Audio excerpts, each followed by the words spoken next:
코리아 스타트업 포럼의 사업개발 본부장을 맡고 있는 최지영 본부장이라고 합니다. 오늘 특별히 코리아 스타트업 포럼 법률특허 지원단에서 준비한 구태원 단장의 리걸 클리닝의 첫 번째 온라인 세미나에 오신 여러 회원사분들 그리고 또 각계 관계자분들 진심으로 감사드리고 또 환영합니다. 저희가 2020년 올해 2월 달에 저희 코리아 스타트업 포럼 정기총회를 통해서 이제 올 한 해 해야 될 여러 가지 미션 중에 이제 중요한 것들 중에 하나가 실제로 코리아 스타트업 포럼의 회원사들이 그 회원사임에 대한 그 자부심 그리고 실질적으로 코스포의 활동을 통해서 실질적인 이제 도움을 얻고 사업하는 데 있어서 구체적인 그런 정말 도움을 받고 사업하기 좋은 환경을 만들고자 하는 부분들이 있었는데요. 이제 그런 측면에서 우리 법률특허 지원단의 구태원 단장님께서 너무나 좋은 또한 안을 주셨고 특별히 요즘 코로나19 시대에 있어서 겪게 된 여러 가지 법률적인 문제들과 또 회계적인 여러 가지 그런 어려움들에 대해서 조언을 드리고 그것들에 대해서 또 많은 또한 이야기를 나누면서 많은 스타트업 포럼들, 많은 스타트업 분들이 특별히 요즘의 상황에 있어서 그런 어려움들을 잘 해결나갈 수 있는 좋은 방안들을 제시하는 그런 아주 뜻깊은 자리가 될 것이라고 생각이 듭니다. 그래서 오늘 주제는 코로나19 시대에 어떻게 할 것인가, 특별히 그래서 관련된 인사 노무의 문제들, 그 다음에 투자 유치, 기업회생, 그리고 세금과 관련된 이슈들에 대해서 오늘 아주 또 의미 있고 깊이 있는 그런 답변과 또한 토론의 시간들이 될 것이라고 기대하고요. 오늘 코스포 법률특허 지원단의 단장이시면서 또 법무법인연의 대표이신 구태원 단장님께서 오늘 전체적으로 이 행사를 세미나를 진행을 해 주실 거고 그다음에 여기 화면에 보시는 것처럼 김광기 변호사님, 차선희 변호사님, 그리고 김학훈 변호사님, 강민수 회계사님, 남광민 회계사님 이렇게 각 분야에서 전문가분들을 모시고 아주 심도 있는 토론을 하게 될 예정입니다. 또한 특별히 오늘 전 중소기업청장인 우리 주영석 전 청장님께서 특별히 자리를 해주셨습니다. 진심으로 감사를 드리고요. 오늘 이 시간 또 많은 분들에게 정말 도움이 되는 그런 자리가 되기를 바라겠습니다. 자, 이제 저는 이제 마이크를 우리 이제 구단장님께 넘겨드리고 이제 구단장님께서 이제 본격적으로 진행을 해주시면 될 것 같습니다. 네, 최지영 본부장님 감사합니다. 모두 잘 들리시죠? 코리아 스타트업 포럼이 올해 법률지원단 사업 계획을 많이 준비를 했는데요. 그런데 이 코로나 사태가 와서 오프라인 행사를 개최하기 어렵던 중에 이렇게 좋은 방식과 또 내용들로 첫 번째 리걸 클리닝 행사를 마련할 수 있게 도와주셔서 감사드립니다. 오늘 이미 포스터를 보셨겠지만 인사 노무, 투자 유치, 기업 회생 그리고 세금이라는 일련의 이슈들이 바로 코로나19 시대를 맞아서 앞으로 기업을 운영해 가셔야 될 여러 스타트업 입장에서는 가장 예민한 이슈들이자 어떻게 해야 될지 초유의 경험을 하고 있는 상황들이라서요. 이 분야의 전문가분들을 모시고 패널로 준비를 했고요. 그리고 한편 또 마침 우리 스타트업이 가장 밀접하게 관계를 맺고 있는 부서가 바로 중소벤처기업부인데요. 중소벤처기업부로 전환하기 전에 중소기업청 시절에 청장을 하시고 중소기업의 강국을 만들기 위해서 노력을 많이 하셨던 분입니다. 그 주영석 청장님이 이 소식을 들으시고 한번 스타트업들의 애로를 직접 한번 듣고 그리고 현재는 전직이십니다만 지금 중소벤처기업부와도 긴밀한 관련을 맺고 여러 가지를 도와주고 계시기 때문에 자신이 도와주실 일들을 좀 찾아보고 싶다는 말씀을 하셔서 오늘 또 모시고 전체적으로는 이제 옵저버로서 여러분들의 이야기를 들으시겠지만 처음에 잠시 인사 말씀을 듣고 시작하도록 하겠습니다. 주영석 청장님 한 말씀 부탁드립니다. 네, 주영서입니다. 이렇게 좋은 자리에 초대해 주셔서 대단히 감사합니다. 이 코로나19 사태가 이게 완전히 세상을 지금 바꾸다 보니까 지금 소위 우리가 얘기하는 애프터 코로나 뉴노멀 시대라고 하는 이 새로운 뉴노멀에 이런 그 온라인 이 세미나, 온라인 회의, 온라인 업무, 온라인 의료, 온라인 모든 게 지금 요즘 다 온라인으로 언택트로 지금 바뀌고 있는데 하여튼 이런 자리를 통해서 여러분들 만나겠음을 반갑습니다. 저는 이제 우리 14대이자 마지막 중소기업 청장으로 우리 스타트업 키우는 일들을 해왔었고, 그리고 이제 그 2017년에 중소벤처기업부를 만드는 작업을 6개월을 거쳐서 하고, 그리고 이제 저는 그 뭐 영광스럽게 마지막 중소기업청장에 소임을 마쳤는데요. 또 지금은 고려대학교의 석좌 교수로 역시 또 여러 기술 창업들을 육성하는 업무들을 전반적으로 자문도 하고 또 강의도 하고 연구도 하고 있습니다. 오늘 특히 이 코리아 스타트업 포럼이 실적으로 제가 이제 중소기업으로 이제 격상된 이후에 그때 이제 28년에 처음 법인화가 됐다고 들었는데 굉장히 뭐 10,000개가 넘는 스타트업들이 다 모여서 하나의 우리나라의 스타트업의 아주 대표적인 이 포럼이 되고 있는 걸 정말 굉장히 뜻깊게 생각하고요. 오늘 이런 코리아 스타트업 포럼에서 또 중요한 이 리걸 클리닉을 또 이렇게 좀 기다리시라고요. 저도 여러 가지 지금 이 코로나 사태 스타트업들의 지금 어려움이 상당히 많이 커지고 있는 걸로 알고 있습니다. 우리나라만이 아니라 전 세계적으로 미국도 지금 벤처 캐피탈, 뭐 스타트업, 뭐 엑셀러레이터, 뭐 공이 지금 아주 초비상 상태로 해서 지금 어떻게 보면은 코로나 사태에 지금 아주 숨지고 있는 상황이다 보니까 앞으로 이 사태가 좀 빨리 마무리돼서 우리가 원하는 V자 반등이든 최소한 U자 회복이든 되는 쪽으로 하는 동안에 우리가 잘 대비를 해서 우리나라 한국의 스타트업 이제 제2벤처붐을 열심히 만들어서 지금 한참 이제 궤도에 올라가고 있는 참에 이 코로나 사태로 전체적인 흐름이 꺾이지 않도록 저도 이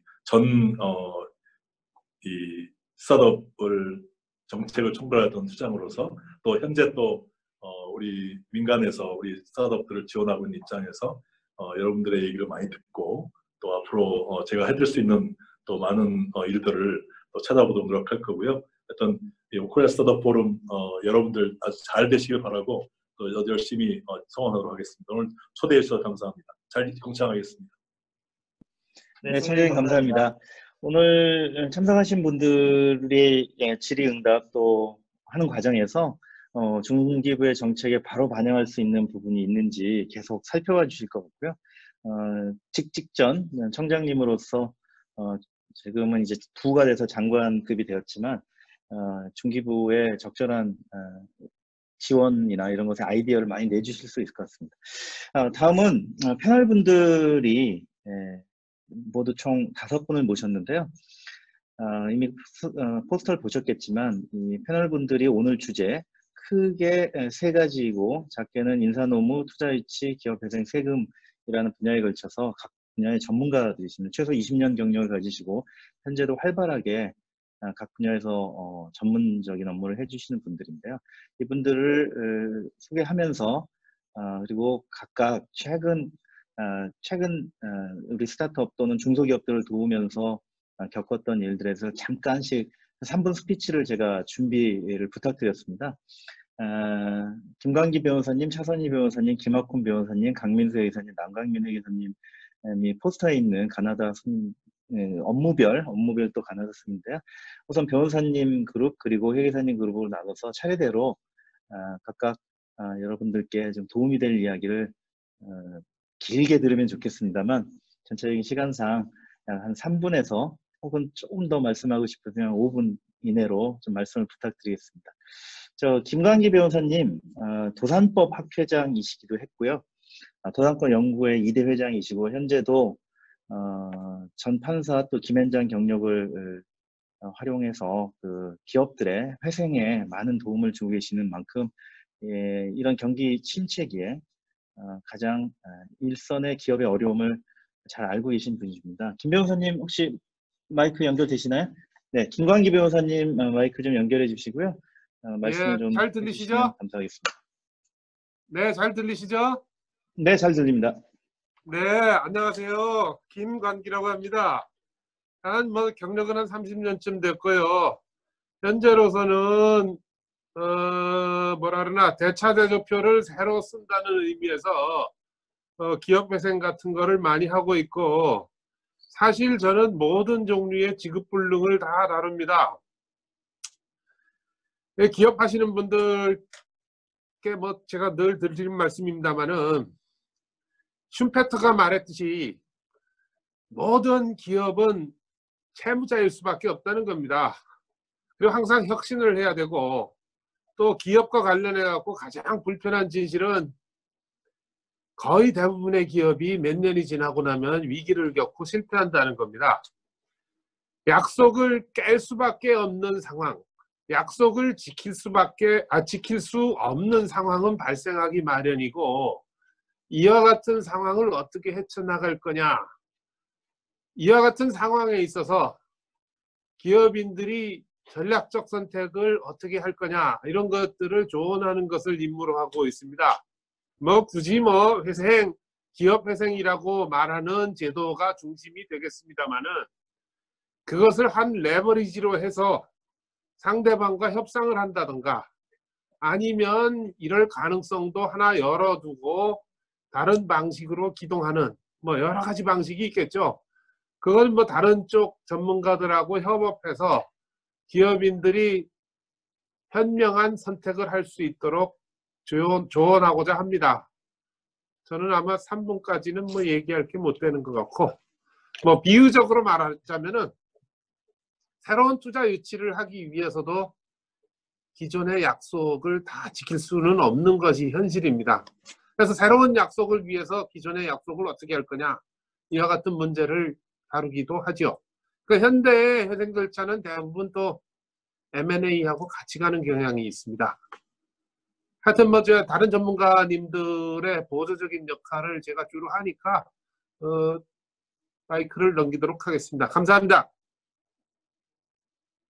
네, 김 변호사 감사합니다. 좀 이따 또 다른 분들의 말씀 듣고 나서 구체적으로 질의응답 시간에 구체적인 문제에 대해서 해박한 경험으로 많은 조언을 해주시면 감사하겠습니다.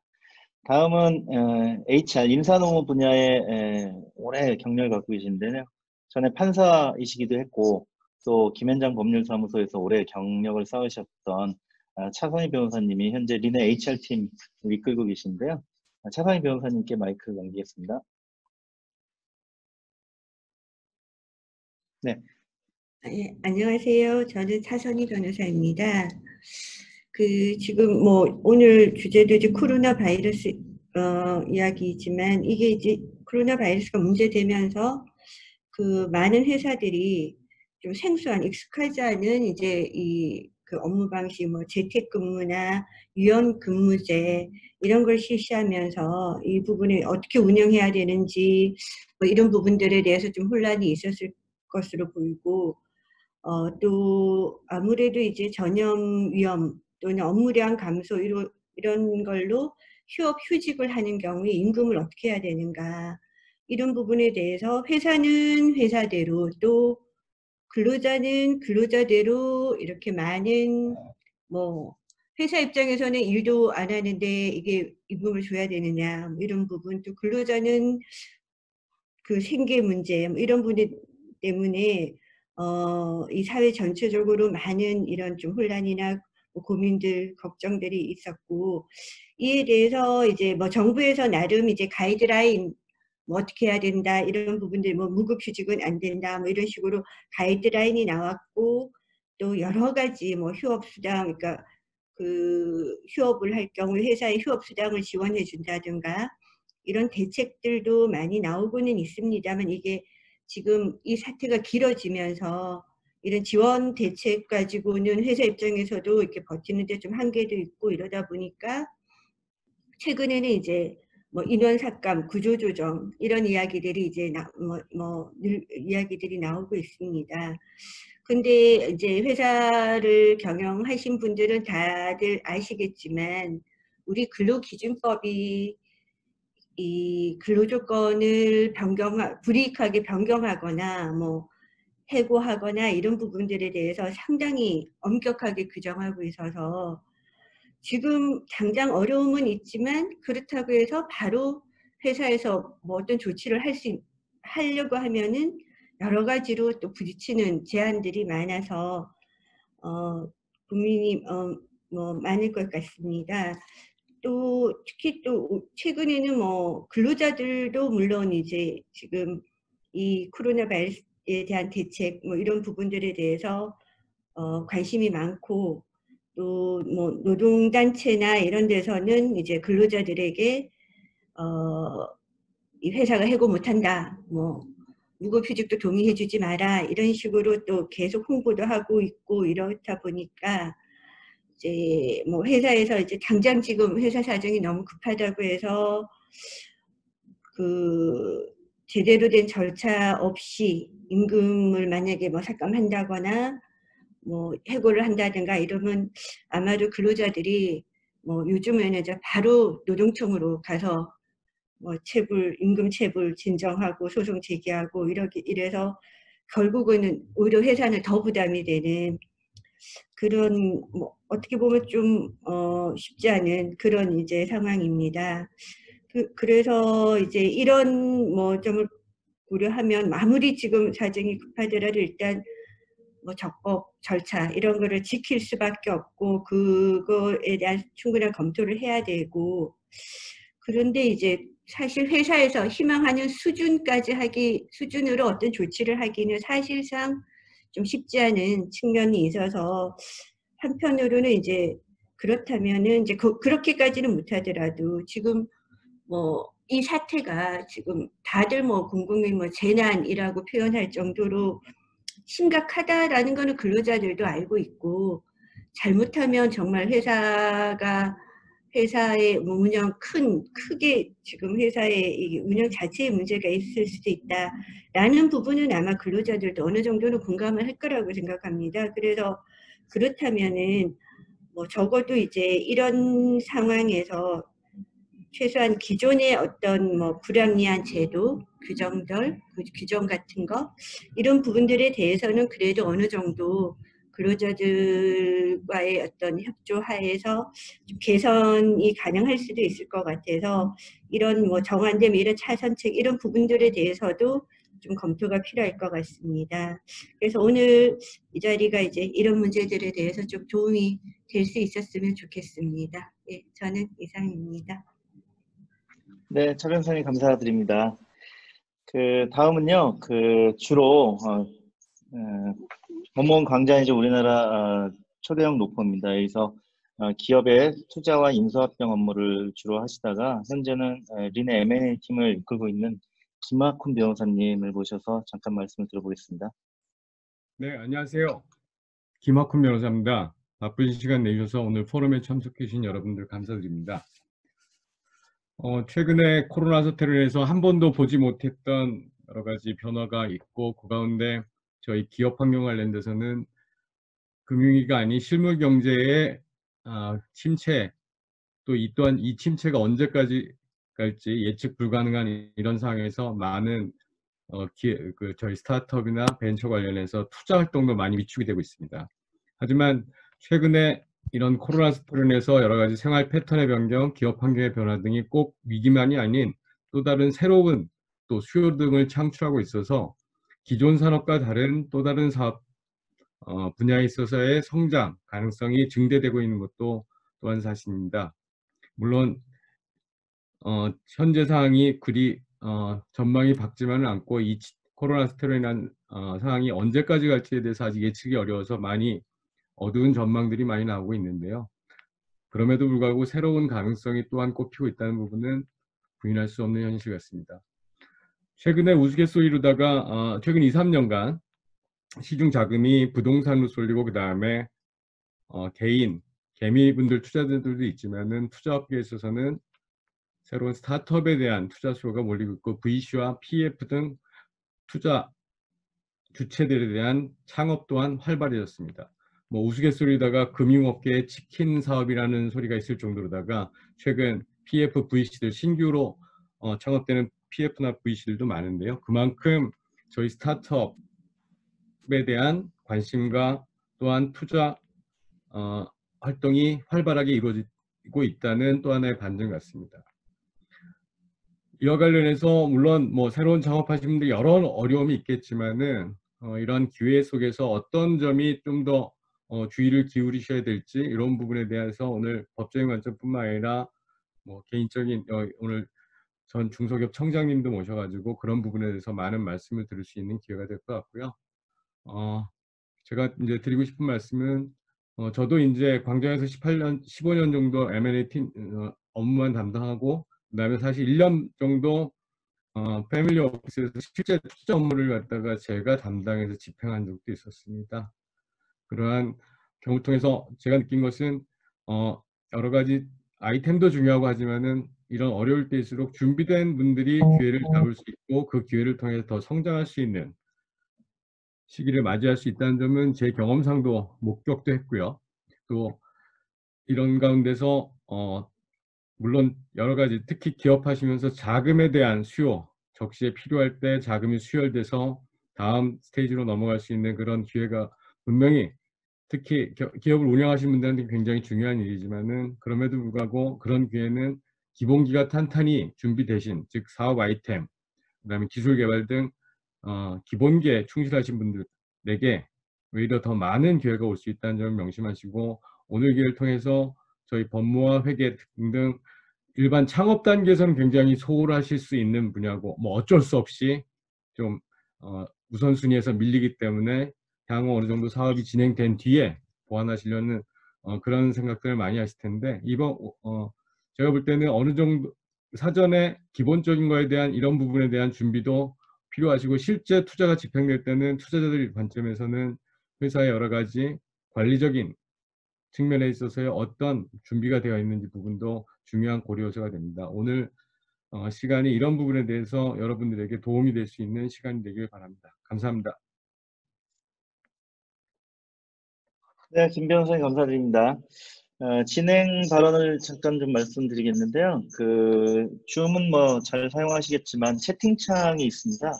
그 채팅창을 보시면 제가 사전 질문 들어온 것들을 올려두었는데요. 15개 정도가 됩니다. 사전 질문과 함께 이 외에 추가로 질문해 주실 사항들을 미리 이쪽에 올려주시면 비슷한 질문들은 묶어서 함께 답변을 관련 전문가가 드리는 방식으로 운영하겠습니다. 네, 그 다음에는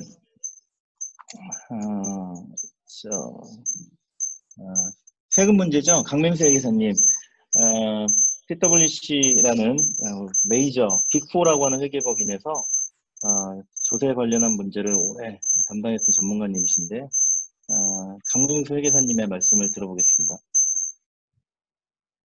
안녕하십니까. 저는 강민수 회계사라고 합니다. 구 변호사님이 말씀하신 것처럼 이제 사실 조세 쪽 업무를 좀 올해 15년 정도 했었고요.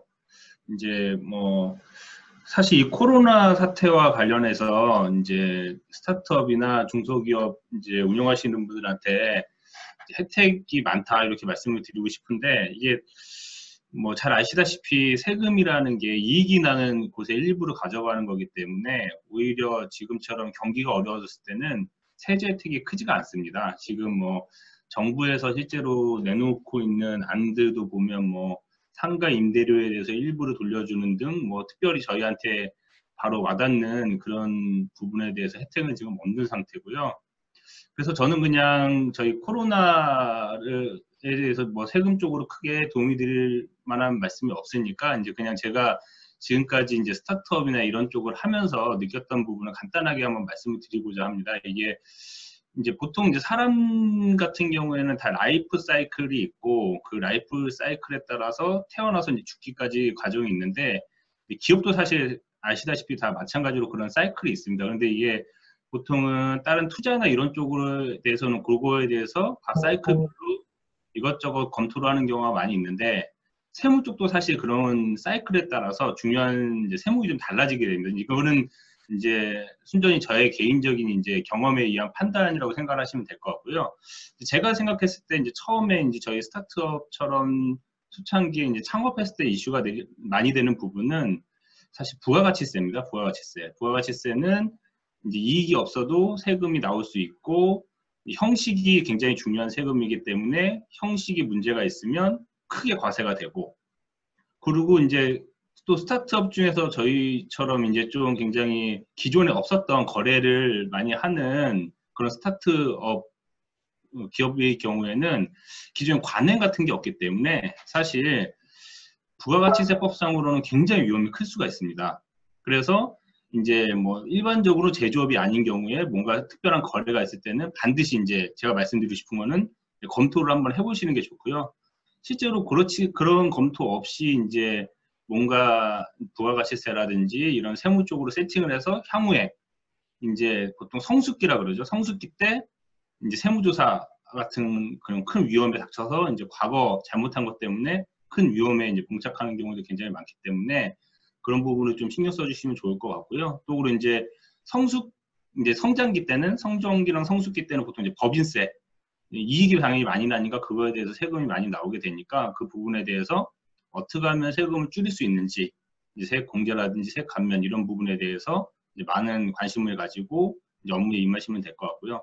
또 하나 또 말씀드리고 싶은 게 이제 제가 이제 스타트업 이제 업 중에서 이제 향후 이제 저희가 다 목표로 하는 유니콘 기업이 됐을 경우에 향후에 이제 상장을 하게 되거나 이랬을 때 보통 놓치기 쉬운 부분이 상속세 이제 증여세입니다.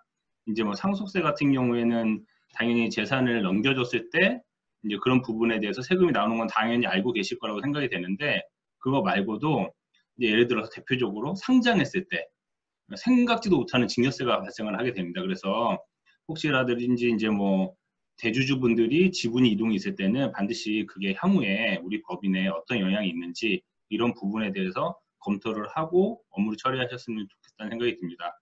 제가 뭐 드리고 싶은 말씀은 결국에는 좀 특이한 기존에 있지 않은 업무를 수행을 하거나 거래를 이제 트실 때는 이제 관련된 세무 지식이 있는 분들하고 상의를 하면 이제 향후에 우리가 커져서 그런 부분에 대해서 리스크가 좀 적지 않을까. 그래서 이런 말씀을 드리게 됐습니다. 이상입니다. 네, 강릉 회사님 감사드립니다. 다음은 이제 마지막 패널이신데요. 남강민 회계사입니다. 역시 PwC에서 오랫동안 기업 회계자문 업무를 도와주셨고요.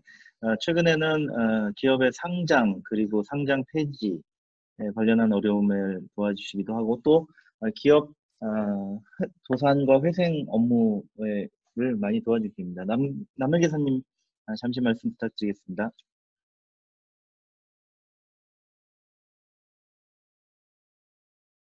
네, 안녕하십니까. 법무부 리는 남광민 회계사라고 합니다.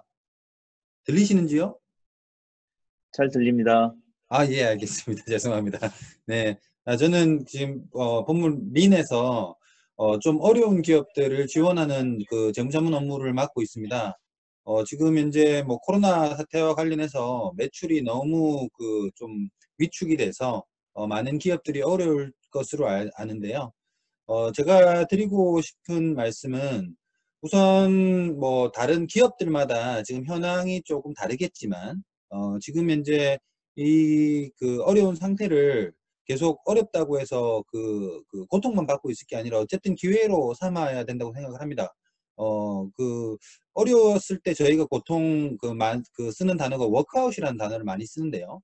이 워크아웃이라는 단어는 원래 어원이 미국의 제인 폰다라는 그 여배우가 살을 뺄 때 썼던 단어입니다. 자기가 워크아웃을 해서 이 정도 살을 뺐다라고 해서 힘드시겠지만은 이 어려운 기회를 이용해서 이번에 좀 과도한 지출이 없었는지, 그 다음에 고정비를 줄일 여지는 없는지 이런 식의 기업의 살 빼기를 많이 고려를 하셔서 이번 기회를 어떻게든 극복하셔가지고 향후에 반드시 그 시장이 살아날 때 그때 대폭적인 좀 성장 등을 할 수 있도록 준비를 하는 기간을 가지셨으면 좋겠다는 말씀을 드리고 싶습니다. 네, 여기 이 정도로 제가 말씀을 드리겠습니다. 계속 좀 진행하겠습니다. 네, 회계사님 감사합니다. 네. 이렇게 참석해 주신 패널님들 말씀을 모두 들었는데요. 각 분야에서 이번 코로나19 사태를 겪고 있는 스타트업들께 드리고 싶은 핵심 메시지들을 잘 전달해 주신 것 같습니다. 그러면 이제 참석하신 분들과 가능한 시간까지 질문과 답변을 좀 진행하려고 하는데요. 지금 채팅창에 올려놓은 것들을 보시면 좀 광범위한 질문도 있고요. 좀 구체적인 질문도 있는데, 추가 질문은 아직 올라오고 있지 않습니다. 아마도 여기 참석하신 분들이 사전 질문을 해주신 것이라서 질문하실 분들은 좀 미리 다 이곳에 올려주신 게 아닌가 싶거든요. 이 중에 제가 미리 패널 분들과 사전 질문에 대해서 좀 역할이랄지 또는 주 답변을 해주실 분들을 좀 나눠 두었었는데요. 다만 이 질문들이 서로 연결된 것들이 있어서 어느 한 분만 딱 얘기할 그런 것은 좀 아닌 것 같습니다만, 한 분이 전 패널이 말씀을 해주시면 다른 패널님들도 발언을 신청하셔서 이렇게 얘기해 주시면 감사하겠습니다. 지금 코스모 사무국하고 좀 말씀을 나누고 싶은 게 있는데, 지금은 이제 마이크를 다 꺼뒀다가 제가 이렇게 요청을 하면 그분의 마이크를 켜주시는 방식으로 했는데,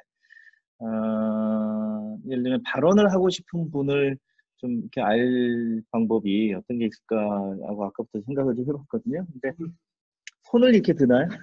네, 화면을 꺼주시면 또는 발언하실 참가자 분들이 목록에 손들기 버튼이 있는데 이렇게 들면은 발언이 되는 건가요? 아, 손들기가 있네요. 네네. 네, 참가자 목록에 손을 드셨다가 손을 내리면 되겠습니다. 이런 것도 방법인데, 예를 들면 지금 김관비 변호사님이 손을 들고 계시거든요.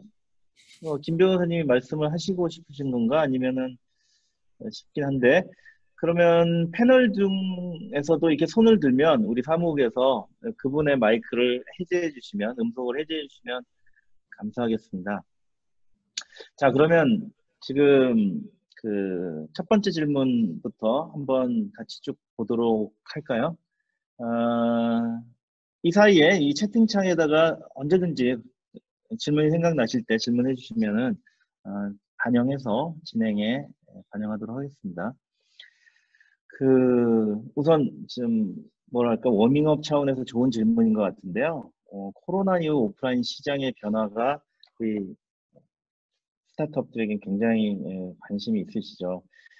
제가 짧게 다른 분들이 발언 신청을 기다리면서 짧게 말씀드리면, 지난주에 제가 잘 아시는 싱크탱크라고 할 수 있는 여시제에서 포스트 코로나 시대를 대비하기 위한 위원회를 구성을 했는데, 외람되게 그 25인 중에 한 명으로 초대를 받아서 갔어요. 거기에는 정말 각 분야의 전문가, 우주 전문가, 또 국제 정세 전문가들이 계시더라고요.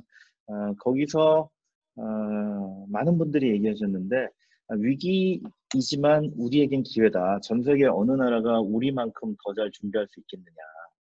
우리는 사실 코로나 시대에 모든 게 준비가 되어 있다. 예를 들면 배송망부터 시작해서 온라인 인프라까지, 스마트폰이랄까, 또 전자금융까지. 우리 전자금융 한 지가 20년이 넘습니다. 뭐 이런 모든 게 준비되어 있기 때문에 이 역량을 우리가 빠른 시간에 집결하면 어느 나라보다도 더 빨리 위기를 극복할 것이고, 또 이번에 뭐 자가격리나 이런 참여도에서 보듯이 다른 어떤 나라보다도 우리가 강하게 강제로 행정명령을 내리지도 않는데 자발적 참여율이 상당히 높습니다.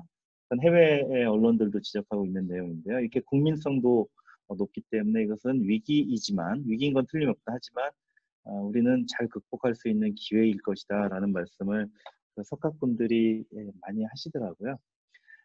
그렇지만 하지만 그 위기를 기회로 바꾸는 것은 각자 기업들이 참 서로 과제가 다르기 때문에 참 어렵겠죠. 누가 정답을 알려주는 것도 아니고. 그래서 저는 일단 지금 스타트업 대표님들 입장에서는 이제 고용 유지 부분이 가장 긴박한 문제가 아닐까 싶습니다. 일단 매출이 업종에 따라서는 거의 제로로 급전직락한 업종들도 있고요. 특히 현장 중심의 이벤트나 현장 중심의 BM 모델을 가지고 있는 분들은 그런 것 같습니다. 대표적으로 뭐 요식업이나 또 행사 이벤트업, 호텔업, 장소 임대업 등이 대표적인데, 그와 관련된 스타트업들은 굉장히 그런 어려움이 많을 것 같거든요. 그래서 이럴 때 질문이 나온 건데, 5번 질문이 제일 먼저 눈에 띄는데, 만약에 우리는 비즈니스 할 수 없어서 일단 2달간 휴업을 하겠다. 그리고 직원들을 그러면 이제 어떻게 해야 되는지에 대해서 질문인 것 같습니다. 아마 이 질문해 주신 5번 질문을 해준 스타트업은 휴업을 지금 심각하게 고려하고 계신 것 같거든요. 이 5번 질문부터 한번 말씀을 나눠봤으면 싶고, 이에 대해서는 차선희 변호사님께서 한번 말씀을 해주시면 좋겠습니다. 네, 차선희 변호사님 마이크 좀 켜주세요. 네. 예, 뭐 휴업에 대해서는 사실 그 코로나가 문제되면서부터 직후부터 이제 많은 회사들이 고민했던 거고, 논의도 많이 됐던 것들인데, 일단 법상으로는 이게 휴업은 사용자 규칙 사유로 인한 휴업의 경우에는 어쨌든 아무리 일을 안 하더라도 근로자들에게 이제 평균 임금의 70%는 일단 지급을 해야 되는, 그러니까 뭐 물론 이제 회사의 어떤 좀 더 어려운 특별한 사정이 있는 경우에는 고용노동부 장관의 승인을 받아서 이제 70%보다 좀 더 조정을 할 수 있는데, 대개 그렇게 가는 경우는 거의 없는 것 같고, 일단 사용자 규칙 사유는 일단 70%는 지급을 해야 되는데, 이 사용자 규칙 사유라는 게 이제 범위가 굉장히 넓습니다. 보통 거의 뭐 불가항력, 천재지변, 전쟁 뭐 이런 불가항력인 정도가 아닌 이상은, 그러니까 우리 보통 회사들의 어려움인 이제 뭐 매출 감소나 이런 경영상 이런 어려움, 이런 것들은 어쨌든 아무리 뭐 거래 회사에서 어떤 문제가 생겨서 우리 회사가 일을 할 수 없다던가 이런 경우들도 다 사용자의 영역 안의 사정이라고 보기 때문에 통상적으로 우리 휴업하는 대부분의 경우는 일단 사용자 규칙 사유로 보고 있고요. 이제 뭐 예외적으로 지금 인정을 이제 정부에서도 보고 있는 거는 이제 사업장 자체에 확진 환자가 발생했을 때, 이때는 전염병 뭐 이런 거를 예방해서 이렇게 휴업을 안 할 수가 없으니까, 이런 경우에 한해서는 이제 기간, 정말 확진 환자 때문에 휴업을 할 수밖에, 기간은 사용자 규칙 사유가 아니라고 보고 있습니다만, 사실 그런 경우는 실제로 우리 회사들에서 뭐 그런 경우는 그렇게 많지 않을 거고, 대부분은 이제 뭐 예방 차원에서 또는 이제 업무상 어려움 때문에 이제 휴업을 할 텐데, 그런 경우는 어쩔 수 없이 사용자 규칙 사유로 봐서 일단 70%까지는 지급을 해야 되는, 예, 그런 이제 임금 문제는 이제 아무래도 뭐 휴업의 경우에는 노무 이슈에서는 결국 임금을 줘야 되느냐, 좀 그 정도 아닐까 싶은데, 혹시 뭐 추가로 관련해서 좀 궁금한 게 있으시면 또 말씀을 주시면. 네. 네네네. 네, 이런 식으로 질문에 대해서 핵심 부분을 말씀해 주시면서 쭉 넘어가도록 하겠습니다.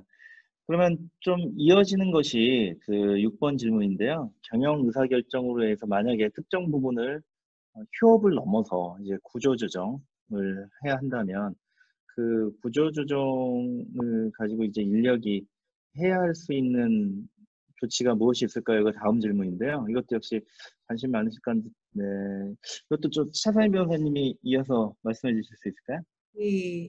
뭐 이거는 이제 특정 사업의 구조조정이라고 이제 6번 질문이 그렇지만 되어 있지만, 사실 밑에 보면 10번에도 구조조정, 그러니까 사실 특정 네네네. 사업이든 전체적인 구조조정이든 기본적인 요건이나 이런 거는 같기 때문에 같이 말씀드리면 아시겠지만, 이제 이게 뭐 우선 6번을 먼저 말씀드리면, 이게 특정 사업의 구조조정이라는 말씀은 아마 회사의 전체 영업 중에서 어떤 일부, 보통 뭐 중공업 같은 경우 건설하고 선박이 있는데, 뭐 선박 쪽만 사업이 아주 어려워서 그 부분을 한다든가, 이렇게 회사에 어느 정도 좀 부서가 나눠져 있을 때 특정 사업 부분만 어려워서 그 부분을 이제 구조조정하는 경우를 물어보시는 것 같은데, 이런 경우에는 보통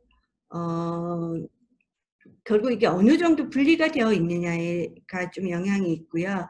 그러니까 이게 회계나 뭐 인사 관리나 이런 게 거의 그러니까 그 부서라고 할 정도는 그러니까 이동이 거의 없는, 그러니까 각각 아주 전문성 내지 완전히 그 아까처럼 뭐 건설이나 중공업 이러면은 그 실제로 일하는 사람들이 그 숙련 정도나 뭐 이런 게 완전히 다르기 때문에 이동을 할 수가 없는 이런 경우는 그냥 각각을 분리해서 그 분리된 부분을 독자적으로 구조조정의 요건에 해당하는지 이런 부분들을 보면 될 거고요.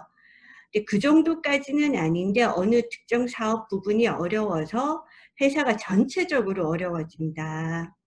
이런 경우에는 그 부서의 그 어려움이 해결할 수 없는 정도인지 뭐 이런 거에 따라서 또 판단이 좀 달라집니다.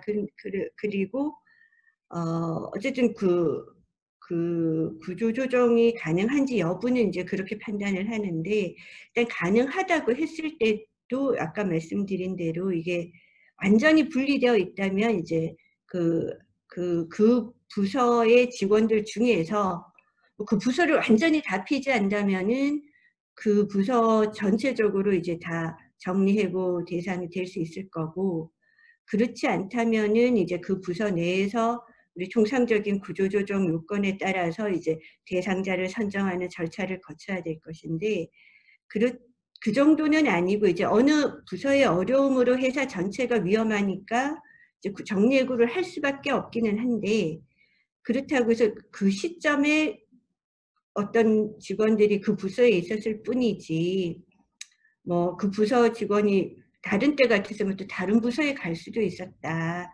이러면 이 경우에는 특정 사업의 구조조정이라기보다는 결국은 구조조정 자체는 전체 회사에 대해서 시행을 해야 돼서 전체 회사를 기준으로 그 대상자 선정 기준이나 이런 거를 정해야 됩니다.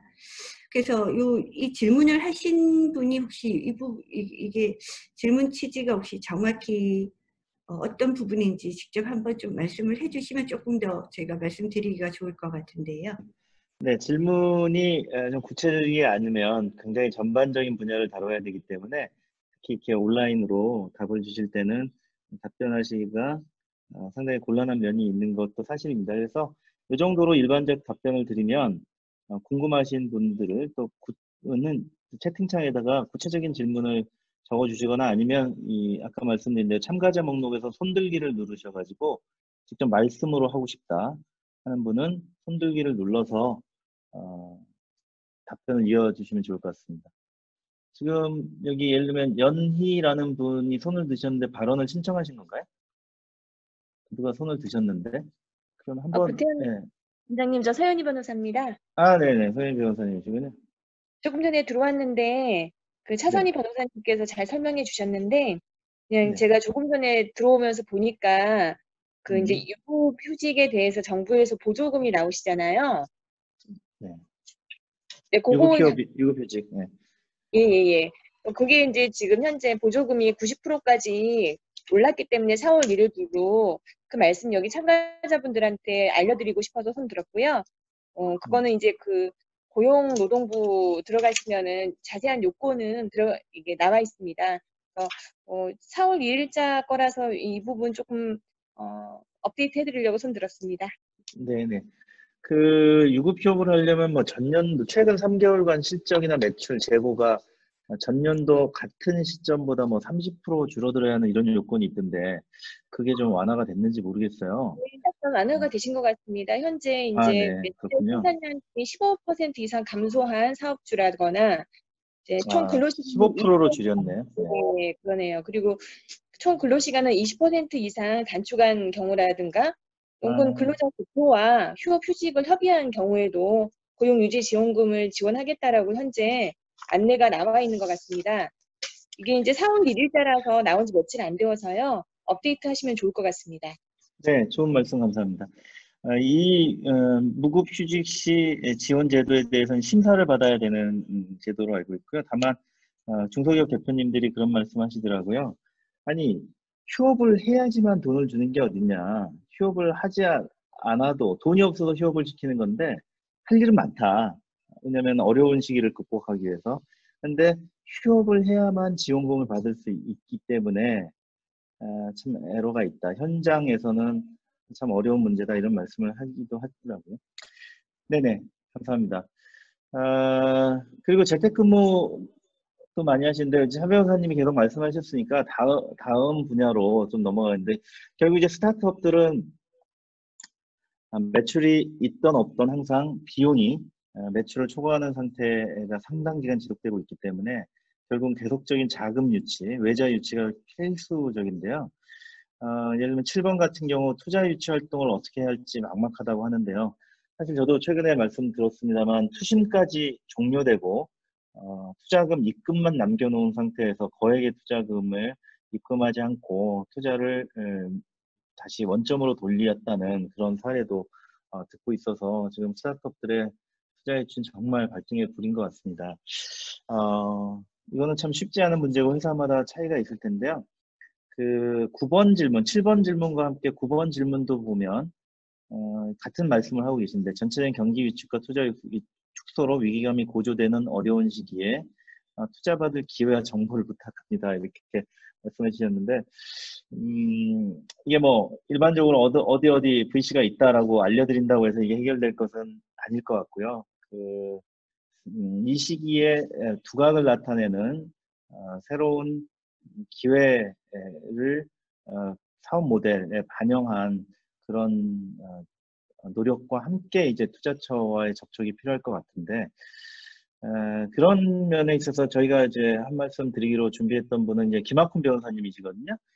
김학훈 변호사님, 이 7번, 9번을 묶어서 한번 말씀해 주실 수 있을까요?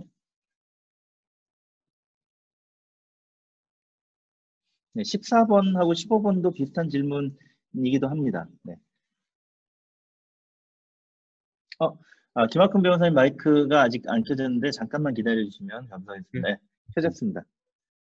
네, 이 부분에 대해서는 뭐 딱 정답은 없고 여러 가지 측면에서 각기 또 보는 관점에서 좀 달라질 수 있으니까, 이분은 제가 변호사로서 경험보다는 한 1년 동안 패밀리 오피스에서 직접 투자할 때 투자 관점에서 어떤 것이 좀 주안점으로 봤고, 그다음에 변호사 최근에 이제 저도 작년에 했던 업무 중에 하나가 약간 좀 한 6년 정도 된 거니까 스타트업이라고는 그렇지만은 스타트업이라는 인공지능 관련 업종에 대해서 저희가 미국 코그넥스에서 스타트업을 2,400억 정도의 인수하는 업무를 했는데, 그런 경험하고 그다음에 작년하고 올해 이렇게 스타트업에 대한 투자 유치 관련 자문을 통해서 경험을 갖다 기초로 해서 말씀을 드리겠습니다. 먼저 기본적으로 스타트업에 대해서 투자 단계는 자금이 필요한 건 창업 자금이야 뭐 창업 자체를 갖다가 뭐 국가 정책들이라든지 이런 걸 통해서 하지만 일부는 저도 하되 실적으로 조금 이제 사업 기초가 어느 정도 아이디어라든지 이런 게 구체가 됐을 때 그 다음 단계 초기 시작에서 이 경우에 많은 자금 필요하지 않고 일단 초기 셋업을 위해서 실제 사업 모델에 구현 여러 가지 뭐 기술 기업이라면은 그 기술의 개발 등등 구체화된 단계에서 필요한 자금인데, 이 부분에서는 총장께서는 아마 말씀해 주시지 않겠지만은 중소기업 기업진흥공단이라든지 기업 등 여러 가지 김학훈 변호사님. 네. 저만 그런지 모르겠는데 이 주총장님도 비슷한 말씀하시는데 좀 끊어진다는 말씀을 좀 하시네요. 이게 아까도 조금씩 끊어지는 경향이 있었거든요. 지금 그러면 김 변호사님이 있는 위치에 이 와이파이 커넥션이 좀 좋지 않는 것 같기도 하고, 한번 지금 말씀 또 해보시죠. 네. 네. 아니, 마이크 쪽에 조금 가까이 말씀해 주시는 것도 방법일 것 같습니다. 네, 예. 지금 어떠신가요? 좀 좋아졌습니다. 네. 네. 예. 스타트업에 대해서 기본적으로 투자 단계는 초기 엔젤 및 시드 투자가 있고, 그 다음에 각 자금의 수요에 따라서 시리즈 A, 시리즈 B 등으로다가 차별되는데, 초기 지금 말씀하시는 거는 엔젤 또는 시드 투자를 갖다 말씀하시는 것 같습니다. 외부 투자 유치를 갖다가 해서 자금을 갖다 초반부터 조달하는 것도 물론 뭐 여러 가지 저희 아이템의 외부 선호도에 따라서 달라질 수 있지만은 저 같은 경우에 있어 초기는 기본적으로 현재 벤처라든지 스타트업에 대한 정부 지원 제도가 저희 나라의 경우에 잘 갖춰져 있습니다. 그래서 중기부라든지 중기벤처부 등에 보시면은 여러 가지 정책 자금 관련 안내들이 많습니다. 그래서 초반기에는 이 부분은 왜냐하면 향후 IPO라든지 저희 회사 지배구조와도 관련이 되는데요. 초기에 일부 창업자들, 파운더들의 자금을 갖다가 투자한 100% 주지만은 외부에서 이것을 지분으로 받을 투자를 유치할 것인지 아니면은 일시적인 자금 대우를 할 것인지 여러 가지 방법론적인 고민이 필요합니다. 이걸 지분, 회사의 주식 등으로다가 지분이 의결권 등이 인정되는 지분으로 받는 경우에는 창업자의 지분이 그만큼 낮아지게 되기 때문에 초기에는 저희 회사의 가치에 대해서 외부에서의 평가가 저희 기대와 다르게 좀 바뀔 수 있습니다. 그렇다면은 같은 자금을 들여오더라도 저희 기대치와 다르게 저희 회사의 밸류가 기대치에 못 미치게 한다면은 투자 자금에 따라서 저희 지분율의 희석과 즉 창업자 지분율이 낮아지는 효과는 더 커질 수가 있고요. 그렇게 된다면 결국 지배구조 관련돼서 여러 가지 문제가 있을 수 있습니다. 그래서 이 부분에 대해서는 초반기에는 정책자금 지원을 갖다가 많이 고려해 보실 필요가 있을 것 같고요. 그거는 그걸 위해서는 제가 이제 투자 활동을 했을 때 경험을 보면은 기술기업의 경우에는 특히 저희 기술에 대한 기존 기술과 차별화되고 어떤 부분에 있어서의 가치를 갖다 창출할 수 있는지에 대한 설명을 갖다가 조금 설득력 있게 투자 관점에서 투자자는 가장 중요한 것이 내가 투자를 했는데 언제쯤 이 부분에 대해서 좀 더 투자금 이상으로다가 회수할 수 있는지 그리고 그게 어떤 현금을 통해서 내 투자에 대한 밸류가 더 증대될 수 있는지 이런 부분에 관심이 상당히 많습니다.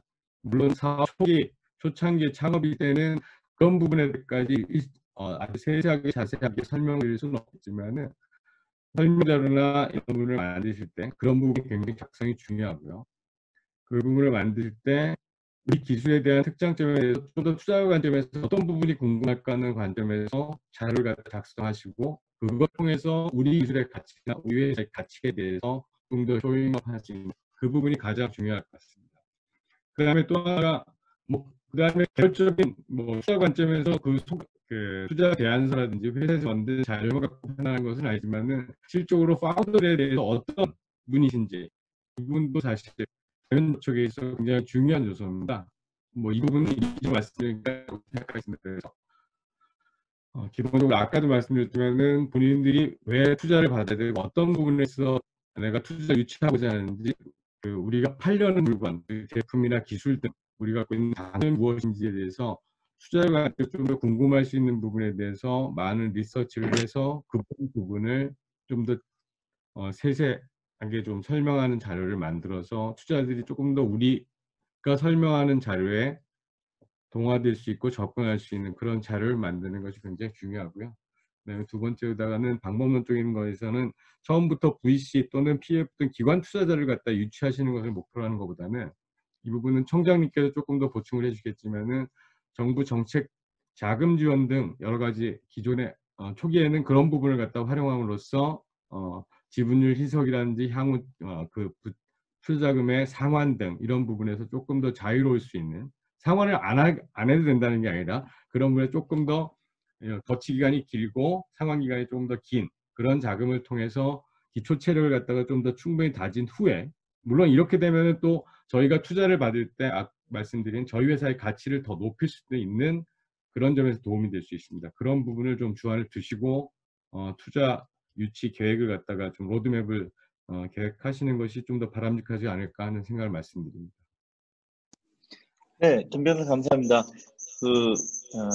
커넥션이 좋지 않은데도 열심히 말씀해 주셔서 감사드리고요. 혹시 한번 접속을 끊으셨다가 김 변호사님 다시 한번 들어오시면 혹시 좋아지지 않을까 생각해 봅니다. 알겠습니다. 김 변호사님이 추천해 주신 대로 우리 주영섭 전 청장님이 한 말씀 해주시겠다 합니다. 청장님께 마이크 넘기겠습니다. 네, 그 김학훈 변호사님 아주 말씀해 주신 거는 굉장히 뭐랄까요, 아주 정석대로 이건 뭐 아무리 시장이 어렵던 좋던 관계없이 다 가장 중요한 점들을 정리해 주셨는데요. 그건 어느 경우도 잊지 마시고, 그래서 지금은 이제 굉장히 긴박한 상황이기 때문에 이런 긴박한 비상시국에 우리 스타트업들이 어떻게 이제 살아날 거냐 하는 거가 이제 오늘 관점인데요. 그러니까 정부 입장에서도 지금 이제 우리가 잘 아시는 2000년대 2000년 무렵에 제1차 벤처붐이 있었고, 그 다음에 이제 2003, 4년 때 이제 1차 벤처 버블이 생겨서, 그 다음에 한 10여 년 이 암흑기가 있는 다음에 2013년 정도부터 다시 스타트업을 다시 키우기 시작해서 지금 이제 거의 이제 뭐 몇 년 전부터 이제 제2차 벤처붐이 지금 이제 한참 이제 불을 붙고 있지 않습니까? 그래서 이런 상황에 있기 때문에 우리 정부 입장에서도 이런 제2차 벤처붐이 코로나 사태로 인해서 꺼지는 거는 절대로 바라는 상황이 아닙니다. 그래서 당연히 우리 정부 입장에서도 이런 벤처붐이 꺼지지 않도록 조치를 할 텐데요. 그래서 이제 결국 저는 좀 두 가지로 좀 말씀드리고 싶은데, 하나는 아무리 정부가 나서서 열심히 지원해 드린다 하더라도 이 스타트업 기업 스스로가 노력하는 이 자구 노력이 대단히 중요합니다. 그러니까 모든 기업을 다 살릴 수는 없지 않습니까? 기업 정부 입장에서 아무리 노력을 해도. 그래서 일단 바텀 라인은 바로 지금 같은 시기에는 어떤 수단을 써서라도 소위 비용 절감을 하셔야 됩니다. 그러니까 모든 기업들이 비용에 대한 모든 가능한 선을 감안해서 비용 절감을 하셔야 되고요. 아까 그런 차원에서 이제 인력이 아무래도 이 스타트업한테는 인건비 가장 많이 들 텐데, 인건비 분야에서 정부의 지원을 받는 걸 통해서 고용유지금을 통해서 살아남는 그것도 대단히 중요한데, 아까 그 변호사님이 얘기하신 대로 꼭 휴업을 해야만 받느냐 하는 문제에 대한 거는 지속적으로 좀 우리 코리아 스타트업 포럼 같은 데에서도 그렇고 전체적으로 좀 정부에 이러한 하나의 중기부를 통해서 얘기해도 좋고, 계속 건의를 해서 이런 꼭 휴업을 하지 않더라도 어차피 회사가 문을 닫으면 다 망가지는 거기 때문에 그런 것도 좀 건의를 계속 좀 해주시기 바라요. 특히 구 변호사님께서 좀 부탁을 드리고요. 네, 알겠습니다. 그다음에 이제 그 외에도 대한 모든 경비 절감을 하셔야 되고, 세일즈도 지금 이 상태에서 세일즈가 전혀 일어나지 않는다고 생각하시면 안 됩니다. 시장은 항상 있는 거거든요. 그래서 물론 이제 산업별로 좀 요즘 같은 경우에 여행 이런 사업이야 정말 어렵겠죠. 하지만 그것도 이 모든 산업마다 다르겠지만 아직도 여전히 국내 또 해외에 기회가 많이 여전히 있는 경우도 있기 때문에 그런 거를 온라인 쪽이라든가 또 국내 같으면 저는 이 정부 조달 시장을 상당히 좀 눈여겨 보세요. 그래서 정부 입장에서 지금 해드릴 수 있는 가장 중요한 거는 정부 조달 시장이 전부 다 거의 1년에 140조쯤 됩니다. 그러니까 그 정부 조달 시장을 좀 이런 코로나 사태 때 좀 더 좀 조기 집행을 한다거나 정부 조달을 내년 걸 땡겨서 올해 한다던가 이런 조치도 가능하잖아요. 그래서 그런 거를 좀 더 이거는 뭐 스타트업만의 문제가 아니기 때문에 기업 차원에서 이런 정부 조달 시장을 좀 더 이 중소기업이나 스타트업에 열어달라 하는 요청도 많이 하세요.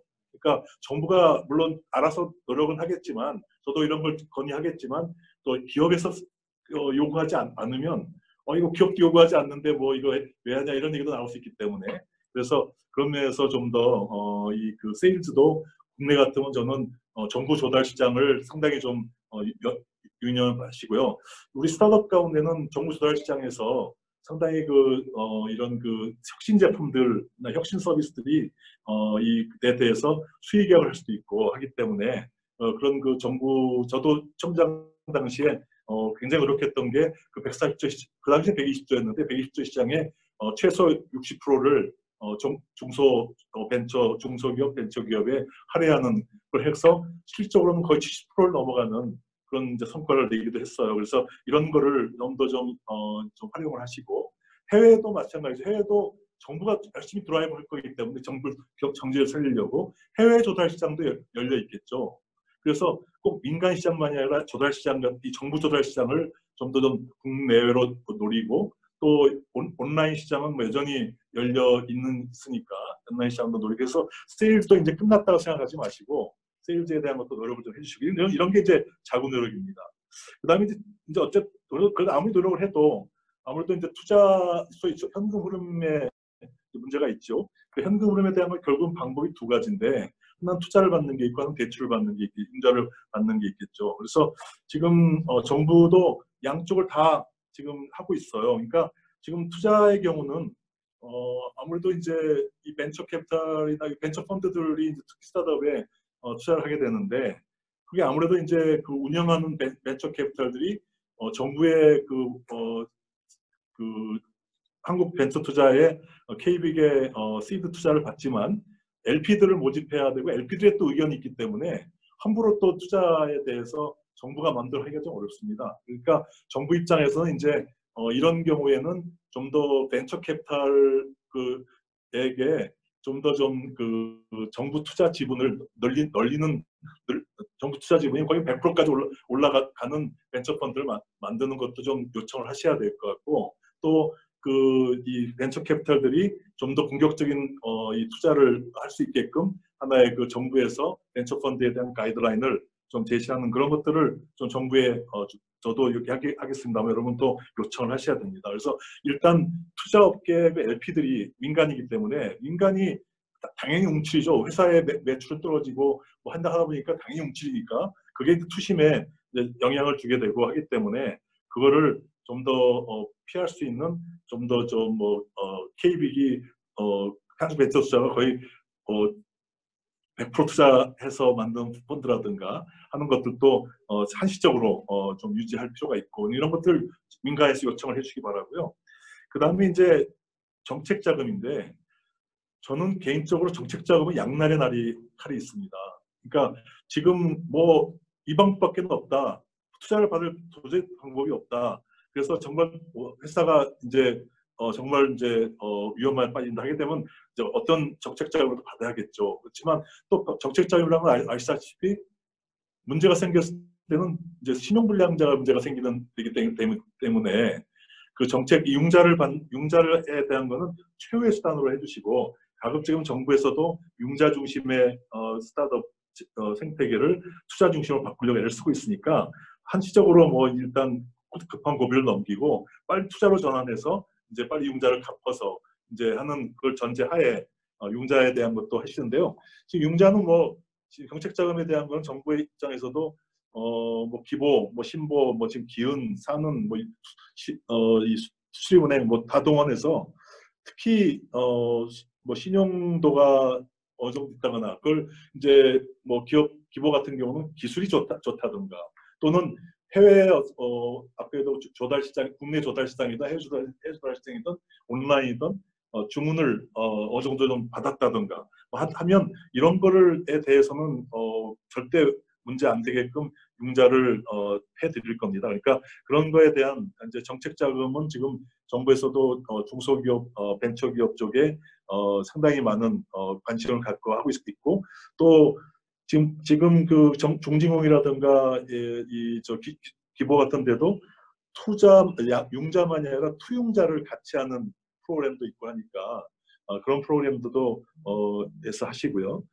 그래서 어떤 지금 같은 시기에는 좀 더 우리 코스포 같은 조직들 또 이런 민간 조직들이 좀 더 기업들의 보이스를 많이 모아가지고 중기부에 통해서 우리 해당되는 금융이나 관련되는 고용부라든가 이런데 우리 실상을 제대로 알릴 필요가 있어요. 그러니까 지금 가만히 계시면 괜찮은가 보다 할 수도 있는 거거든요. 그래서 그런 것들을 좀 해주시고, 그 다음에 이제 끝으로 드리고 싶은 얘기는 이 시기가 너무 당연히 이게 시기가 언제이지 당연히 이제 끝나지 않겠습니까? 코로나 사태가 끝났을 때 반등을 이제 하게 될 텐데 그 반등을 하는 그 시나리오랄까? 그거를 좀 더 아주 이 뭐랄까 이제 물론 아주 베스트 시나리오만 갖고 하지 마시고 베스트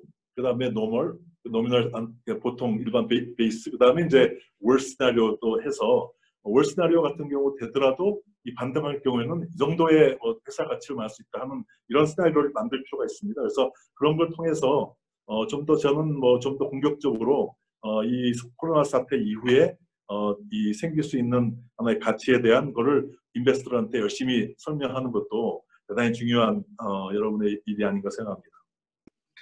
네, 총장님 6가지 주제로 정말 좋은 말씀 감사합니다. 제가 채팅창에다가 부족하지만 간단히 키워드 중심으로는 좀 적어놨습니다. 네, 1번 무조건 경비 절감, 그 다음에 2번에는 지원책을 좀 나서서 요청해야 된다. 정부 조달 시장 등등인데요.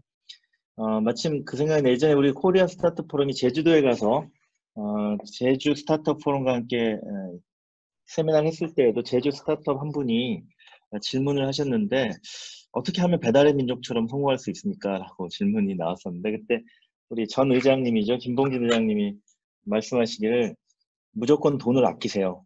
라고 말씀하셨거든요.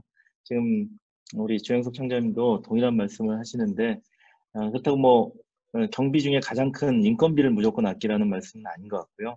회사 나름대로 고민을 많이 하셔야 될 것 같습니다. 그럼 정부 조달에 관해서 제가 한 말씀 드리고 싶어서 그 채팅창에다 붙인 게 있는데 제가 혁신지향 공공조달 범정부 추진단 이제 자문위원이거든요. 그래서 네, 작년 10월에 회의가 열려서 갔었어요. 그러고 나서 보니까 벌써 6개월이 지났네요. 근데 그때 가보니까 혁신지향 제품들을 정부가 선정하고 공공조달 시장에서 그것들을 각 공공단체, 그러니까 정부와 지자체 그리고 공공이 넓잖아요. 여러 가지 진흥원, 산하 연구기관까지 전부 공공이니까 거기에서 그 플랫폼을 통해서 구매할 수 있게 이제 올려주는 일들을 하시던데 문제는 거의 제조품이더라고요. 제품들. 그러니까 우리 소위 말하는 공산품들 있죠. 그래서 저는 이제 코리아 스타트업 포럼 이사이고 해서 이쪽을 잘 알고 있는데 우리는 제조하시는 스타트업도 있지만 대부분 또 서비스업이시잖아요. 그래서 아니 서비스는 왜 여기 없습니까? 공공도 다 서비스를 이용하는데 예를 들면 당장 제주도 가서 렌탈을 하게 되면 렌탈은 서비스이고 등등등등 그런 게 결합된 제품들도 있고 또 완전한 온라인 서비스도 있고 예를 들어 정부도 무슨 디자인을 하게 되면 외부에 디자인 아웃소싱도 할 텐데 이런 서비스들은 어떻습니까 했더니 그거는 2020년도에 차후 계획으로 있다라고 말씀을 했거든요. 아마도 그걸 미뤄보건데 올해 그래도 기재부가 역시 계속 스타트업 지원을 하시면서 이 혁신지향 공공조달에 서비스 업체들도 신청을 받아서 곧 공공조달 플랫폼에 올릴 것 같습니다. 이제 그 말씀을 이제 주청장님도 잘 하시기 때문에 해주시고요. 우리 코리아 스타트업 포럼 멤버들도 많이 지원을 하셔서 이 혁신지향 제품 서비스로 선정이 되면 전국의 이제 공공 영역에서 주문을 많이 받을 수 있을 것 같거든요. 좀 참고해 주시면 제가 한 가지만 좀 추가드리면 마이크 켜셔야 네, 있어요. 네. 지금 코로나 사태에 대해서 이 극복하는 조치가 대부분 다 지금 모든 나라가 정부 주도로 이루어질 거거든요, 초기에. 그렇기 때문에 그래서 제가 정부 조달 시장을 좀 더 강조를 드리는 건데요. 또 이 조달청 프로그램에 한 가지 더 소개드리면 이런 혁신제한 공공조달 얘기해서 혁신 제품, 혁신 서비스까지도 이제 확대하자는 말씀인데 굉장히 좋은 의견이시고요. 여기에 이제 이 지정되는 방법이 여러 가지가 있습니다. 그건 중기부에 알아보시면 되고요. 근데 이제 그거 되면 G패스라는 제도가 있어요. 그게 이제 조달청이 각국 다른 나라의 조달청하고 이제 맺은 협약입니다. 그래서 한국의 혁신 기업은 그 해당되는 나라의 혁신 제품으로 이제 그 하나의 이 대우를 받는 그런 거죠. 그래서 제가 이제 좀 이번 기회에 저는 이게 제가 이 중소기업청장으로서 기업인 출신 첫 번째자 마지막 중소기업청장인데 네, 제가 제 기업을 뭐 30년 이상을 했기 때문에 저도 전 세계를 누비면서 사업을 한 사람이니까 좀 더 이 스타트업 여러분들의 어떤 그 애로사항들을 정말 피부로 느끼면서 도와주고 싶은데요. 그러니까 지금 현재 스타트업들도 해외 쪽 진출에 대해서 이제는 뭐 코로나 사태 지금도 그렇고 앞으로 향후도 그렇고 어떻게 보셔야 하냐면 이제 글로벌라이제이션도 꼭 해야 하잖아요. 글로벌라이제이션 안 하면 밸류에이션이 잘 안 나오죠. 근데 이제 글로벌라이제이션을 하실 때 내가 가갖고 내 얼굴로 우리 회사 페이스로 저 현지 나라가 사시겠다 하는 거는 아마 앞으로 점점점 어려워질 거예요. 그래서 현지의 파트너를 잘 만나가지고 그 파트너에게 여러분의 제품과 서비스를 전수시키고 그리고 거기에 뭐 지분 참여를 하던 뭐 라이센스 피를 받던 어떤 이제 수익 쉐어링하는 구조를 만들면 굉장히 좋을 것 같아요. 그래서 아까 GPS 같은 경우도 한국의 조달청에 이제 선정되고 그게 뭐 미국이나 유럽이나 뭐 다른 뭐 아중동의 그 조달청에 진입하는데 우리 얼굴 들어가는 게 아니라 거기에 조인트 벤처 하나를 만들던 거기에 좋은 파트너와 같이 그 현지의 조달 시장에 들어가는 거죠. 뭐 이런 식의 어떤 좀 더 좀 구체적인 좀 정교한 작전을 짜시면 지금 앞으로 최소한 1, 2년은 정부 주도의 이제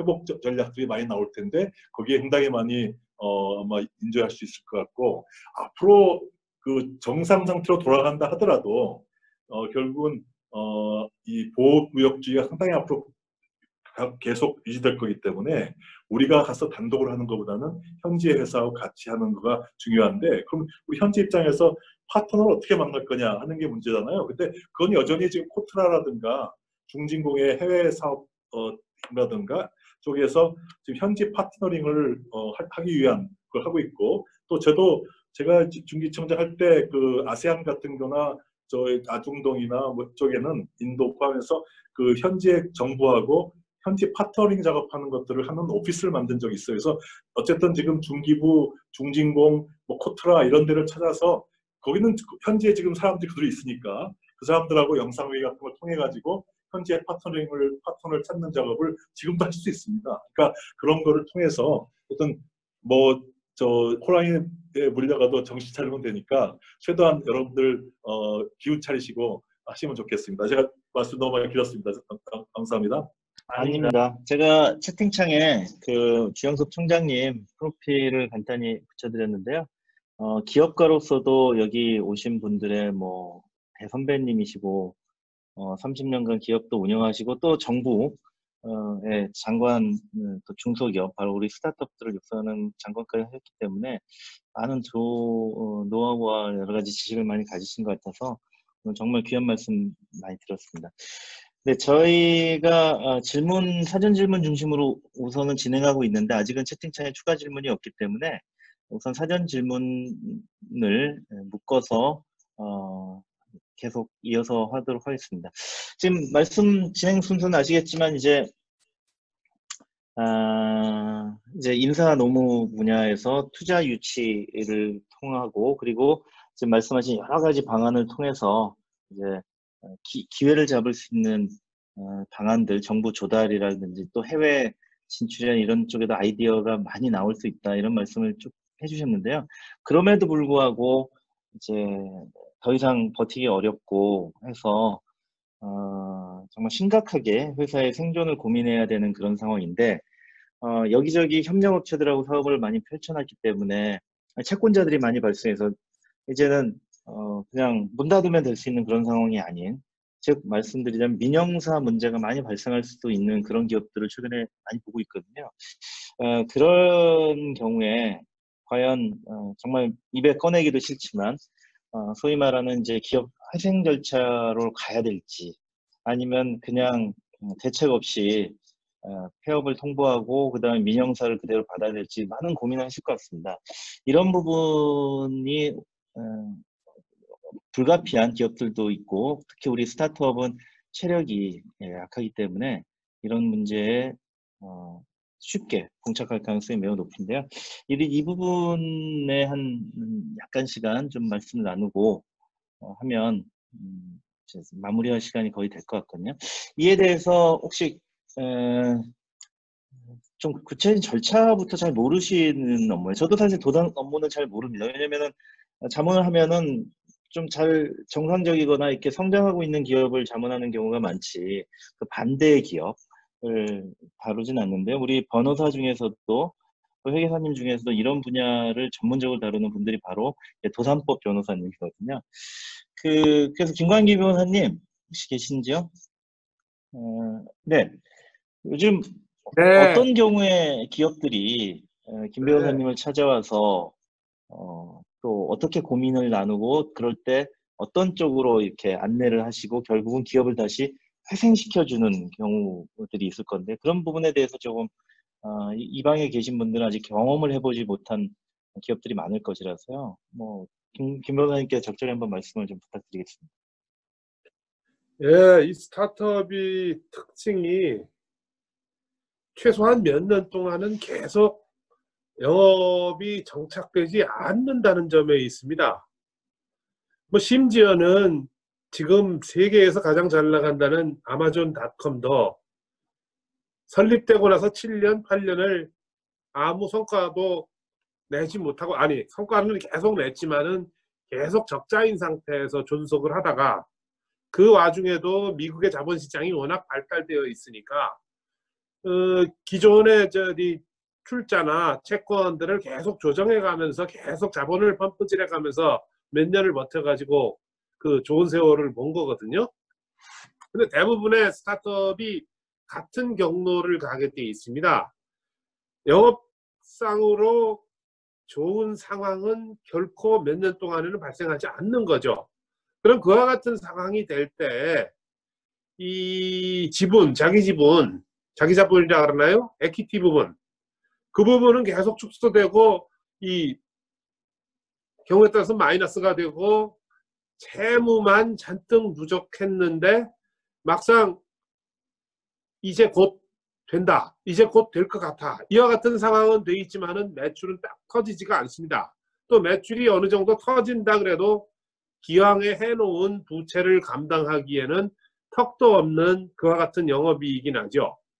그러니까 아예 결손이 계속 나는, 어떤 경우에는 아예 실적조차도 없는 그와 같은 기업일 수도 있고, 한편으로는 영업이익은 나고 어느 정도 나고는 있지만 기존의 약속을 이행할 수는 없는 그와 같은 상태의 기업들이 있습니다. 그와 같은 기업들인 경우에는 사실은 우리가 회계학적으로 이렇게 살펴볼 때 그 자녀 지분 가치를 가진 거는 결국은 채권자이죠. 기업이 재무적으로 조금 약간 안 좋은 상태에 가면은 주인은 기업인이 아니라 사실은 채권자가 됩니다. 그럼 그 채권자들인 주인이 기업 주인들한테 이 기업 주인을 이 기업을 어떻게 할 거냐, 따라올래 말을래 하고 강요하는 절차라고 생각하시면 될 것 같아요. 그래서 그거 어떻게 표현하나, 뭐 과거의 약속을 깨고 새로운 주인을 찾아 나가는 과정으로 스타트업은 대략 그렇게 이해하면 될 것 같아요. 그러니까 안 되는 기업이 살아나간다 이와 같은 발상으로 보면은 성공하지 못하는 경향이 많고, 기존의 자본구조 하에서 기존의 주주와 기존의 채권자들을 권리를 축소시키고 나서 그러고 나서 새로운 주인을 또 찾아가는 과정이라고 이렇게 생각하면 될 것 같습니다. 그러니까 뭐 실무적으로는 뭐 법원에 신청을 해서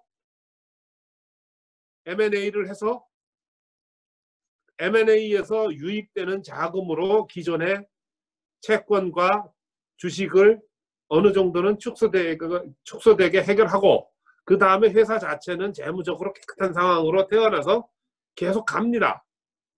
그와 같은 상황을 실현하는 것을 스타트업의 경우에는 회생 절차의 가장 큰 주류로 생각하고 있습니다. 그래서 흔히 말하기를 영업이익은 나야 된다든가 계속 기업 가치가 있어야 된다든가 이렇게 생각하는데, 현재의 이 선진국 체제로는 그렇게 안 하고 스타트업이든 뭐든 말하자면 비유적으로 말하자면은 큰 배는 좌초에도 나룻배는 살아나온다. 이와 같은 개념으로 이해하면 굉장히 편합니다. 그래서 재무상의 위기가 어느 정도 있다 이렇게 싶으면은 뭐 영업을 해가지고 영업상의 매출을 올리는 것은 물론 기본이고, 그거와는 병행하여 기업의 지배구조를 바꾸고 M&A를 실현하고 그래서 재무적으로 튼튼한 상황을 실현하는 것, 이것을 목적으로 한다고 생각하시면 되겠어요. 한편으로는 또 어떤 경우에는 청산의 대안으로도 이용합니다.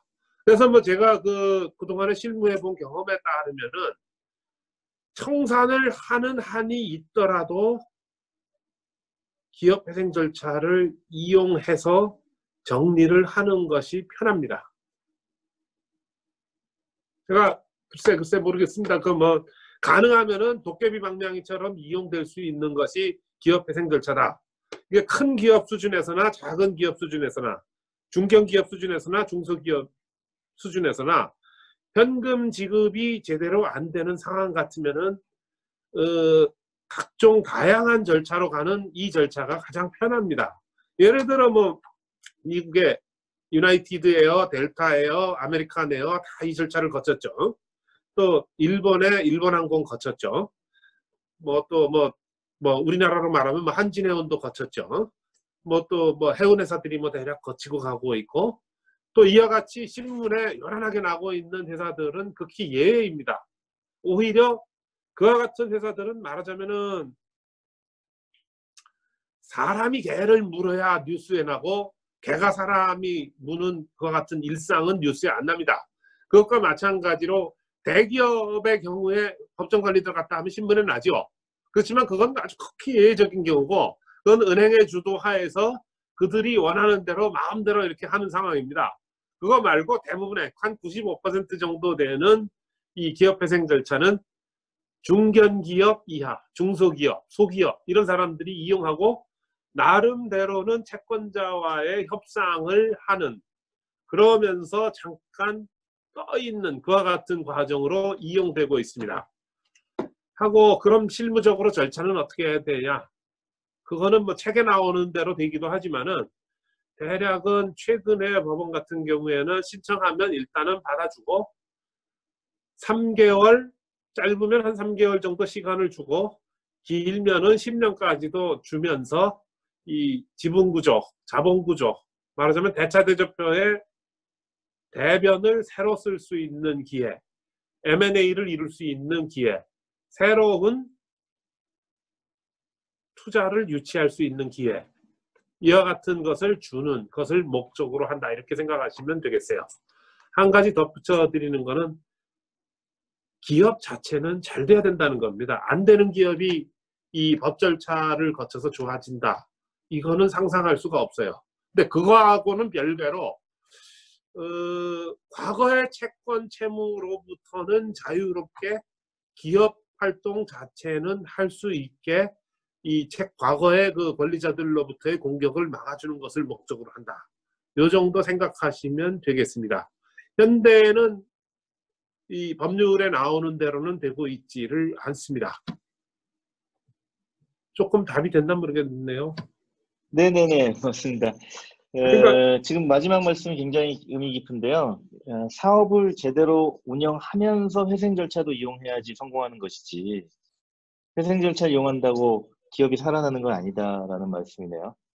그렇습니다. 그리고 실무상으로는 제가 어떤 때 저희를 찾으라 이렇게 말씀을 드리냐면은, 은행에 돈을 갖고 갈 거냐, 종업원한테 임금을 줄 것이냐, 부족할 때가 있거든요.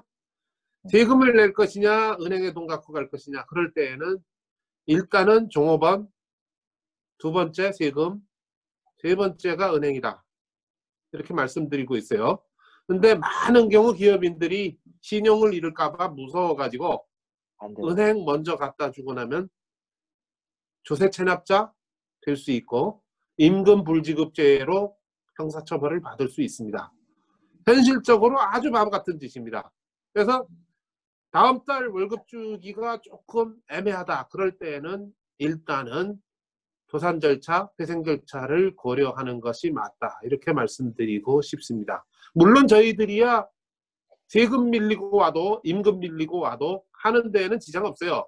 그건 마치 비유적으로 말하면은 암 3기에 종합병원 가나 2기에 종합병원 가나 1기에 종합병원 가나 현대의 의술로는 비슷하다는 거죠. 그렇지만 일찍 갈수록 덜 고통스럽습니다.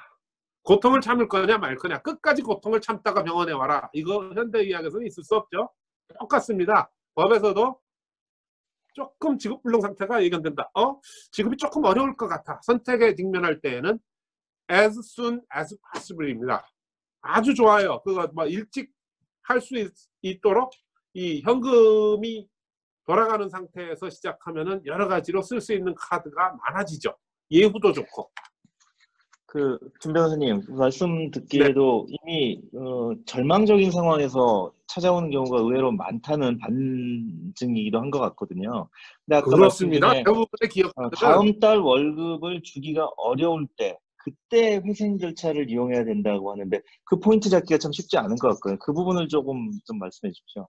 쉽지가 않죠. 이게 사람의 심리라는 것이 인지부조화를 회피하기 위한 것이 사람의 마음속에 프로그래밍 돼 있어요. 말하자면 이제 벤처 이론에서도 이렇게 보면은 그 죽음의 계곡을 건너면, 이 계곡만 건너면 빵 터져가지고 이 문제가 깡그리 해결될 것 같이 생각하고 있거든요. 그건 마법의 세계입니다. 현실의 세계에는 그런 거 없어요. 현금 없이는 절대로 죽음의 계곡을 건너지 못합니다. 그래서 저희는 뭐 장래 전망, 영업 뭐 이런 거 하고 다 저기 상담하면서도 듣습니다. 흘려 듣습니다. 근데 제가 드리는 말씀은 딱 하나입니다. 그런데 현금은 어디서 마련할 거요? 이렇게 얘기하죠. 현금이 없다. 현금이 없으면은 가장 현실적인 해결책은 회생 변호사들입니다. 그리고 제가 기업인들한테 가끔 드리는 말씀이 있어요. 도널드 트럼프 대통령은 자기가 기업인을 할 적에 자기 이름 붙은 호텔들 몇 개를 챕터 11, 우리로 말하면 회생 절차로 넣어서 정리를 했습니다. 그렇게 했기 때문에 오늘의 그가 유지되고 있었던 거죠. 기업인들한테 계속 주저 하시죠. 아, 내가 이걸 해야 되나 말아야 되나 이렇게 할 때 전 딱 한마디 해요. 당신 트럼프 대통령보다 능력이 있다고 생각하셔.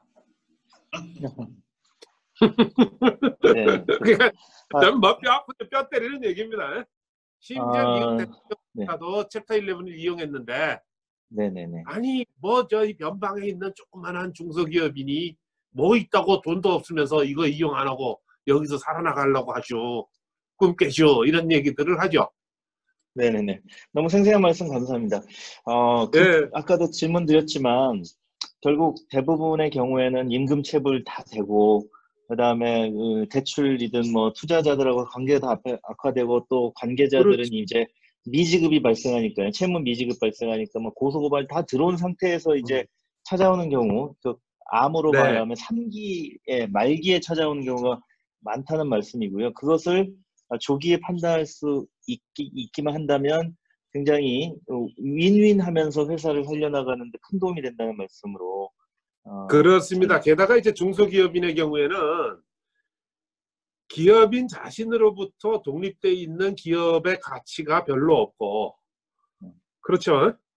네. 한편으로는 채권자 입장에서도 그 중소기업인을 배제를 하고 나서 얻을 수 있는 게 하나도 없어요. 그러니까 그렇잖아요. 은행에 잔뜩 빚을 지고 있는 중소기업인이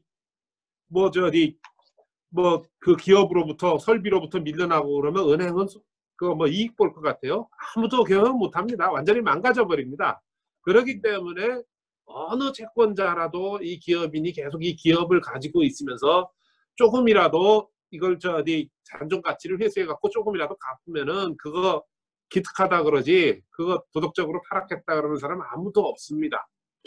문제는 기업을 계속 운영하면서 설비를 계속 지켜주고 종업원한테 월급을 주고 세금을 계속 주고 과거에 좀 잘못됐던 거를 조금 해줄 수 있는 그와 같은 시간을 가지면 아무래도 본인 자신도 굉장히 좋죠. 네네. 네, 아주 좋은 말씀 감사합니다. 그 마이크를 남강민 회계사님한테 좀 넘기고 싶은데요. 남 회계사님도 이제 구체적으로 회생 절차에 들어간 여러 기업을 많이 보시고 또 실제 실무 서류 작업을 많이 도와주고 계시잖아요. 그때 지금 김광희 변호사님 말씀처럼 좀 미리 준비했으면 좋았을 걸, 뭐 아쉬운 점이라든지 또는 채권자와의 관계들을 잘 전략을 짜는 노하우 그런 거에 이렇게 반면 교사를 해보면 평소에 채권자들과의 관계랄지 이런 것들에 대해서 좀 많이 경험이 있으실 텐데 그에 대해서 좀 말씀해 주시면 감사하겠습니다. 네, 그것도 그런데요. 지금 김광기 변호사님께서 말씀하신 그 내용을 조금만 더 보면 같이 민글해서 좀 말씀을 드려보면요. 네, 좋습니다. 네. 네네. 지금 사업이 유지되어야 그 기업 회생도 의미가 있다라고 말씀을 하셨잖아요. 네, 지금 계속 얘기 다 들리시니까 계속 얘기 말씀을 네, 잘 드리겠습니다. 그 들립니다. 계속 말씀하세요. 말씀이 사업이 유지된다는 말은 거래선이 있다는 말이고요. 거래처가 다 떨어져 나가서 이미 저희가 아닌 다른 거래처를 잡기 전에 회생 절차를 시도를 하셔야 성공 가능성이 매우 높습니다. 그리고 지금 현재 저희가 스타트업 제가 포럼에서 이 말씀을 드리기 때문에 추가로 말씀을 드리자면 기업 회생 절차는 기본적으로는 채권 채무 조정 절차예요. 부채를 줄여준다는 절차죠. 그런데 저희 스타트업 기업들은 아마 부채를 줄여주는 것뿐만 아니라 운전자금이 필요할 겁니다. 그렇기 때문에 운전자금을 받을 수 있을 정도의 그 M&A 형식에 받을 수 있을 정도의 그 치료를 받으시려면 너무 아픈 상태에서 오시면 보약을 드리지 않으실 거예요. 투자자들이 보약을 넣지 않으실 것 같고요. 어느 정도 이 기업은 지금 현재 채권 채무 조정만 되고 어느 정도의 운영자금만 들어가면은 벌떡 일어나서 지속적인 영업을 할 수 있겠다. 물론 거래처 떨어지지 않으셔야 되고요. 그렇게 되면은 아마 가능할 것으로 봅니다. 지금 현재 투자 유치를 하시면서 조금 어려운 관점이 투자 유치를 하려는데 시장에 자금이 말랐을 뿐더러 우리 기업의 재무 상태가 안 좋고 지금 현재 뭐 다른 이유로 투자를 꺼린다고 하시면 기업을 더 어렵게 하지 마시고 약간의 지분 양보가 있더라도 신속히 투자 유치를 회생 절차형 투자 유치를 받으셔가지고 진행하는 건 어떤가 해요. 최근에 저희 법인에서 제가 맡아가지고 한 그 중에서 그 회생 사건 중에서 채무자에게 우리 회사에게 매우 유리한 방식의 회생 그 계획안을 짜서 성공적으로 인가를 받아서 저희 채무자가 매우 뭐 만족해했죠. 그런 경우가 있는데 저희가 잘했다는 말씀을 드리는 게 아니라 지금 현재 이 좀 어려운 시국 상태에서는 더욱더 채권자들이 기업이 망해서 기업이 도산이 돼서 채권을 전혀 회수하지 못하는 것보다 더욱이 스타트업 같은 경우는 부동산이나 이런 유형자산이 거의 없죠. 그렇기 때문에 그런 것들을 채권자가 잘 알고 있기 때문에 설득하기가 매우 용이하고요. 그리고 추가적으로 아까 김광기 변호사님께서 말씀해 주신 바처럼 스타트업이나 기술기업은 그 최대주주 또는 최대주주이면서 대표이사가 그 기업의 경쟁력의 절반 이상을 보유하고 있다고 봐야 됩니다. 그렇기 때문에 구조조정 상황이라고 해서 채권자가 그 기업의 최대주주나 대표이사를 그렇게 가혹하게 대할 수는 없어요. 물론 대할 수도 있겠지만 그렇게 대해서도 안 되고요. 그렇기 때문에 이런 상황을 고려하셔가지고 충분히 채권자를 설득할 수 있는, 지금 오히려 이런 상태이기 때문에 더 좋게 설득할 수 있는 기회가 있기 때문에 어느 정도의 양보가 있더라도 기업을 살리시고, 어차피 경쟁력을 본인이 가지고 계시니까 기업을 살리셔가지고 신속히 재기해서 다시 재투자를 받고 보유하신 금액도 또 집어넣어가지고 다시 지분율을 올리는 이런 식의 후발적인 향후 미래 대책을 신속히 세우시는 게 좋기 때문에 더욱이 기업 회생 절차든 구조조정이든 신속히 진행을 하시라고 말씀을 드리고 싶습니다. 네네. 그게 이제 연결해서 좋은 말씀 감사하고요. 그러면 네. 구체적으로 할 때 이랬으면 좋았을 걸 하는 좀 만시지탄이랄까? 이게 좀 전에 시기 문제는 그거 중에 하나일 것 같고요. 근데 네. 이제 실제 스타트업들의 회계장부나 또는 채권 채무 관리 상태나 이런 것에서는 어떨까요? 대개는 이제 스타트업은 소위 MRO 격에 해당하는 이런 행정지원, 경영지원 부서가 되게 약한 경우가 많거든요. 대기업하고 네, 많이. 네.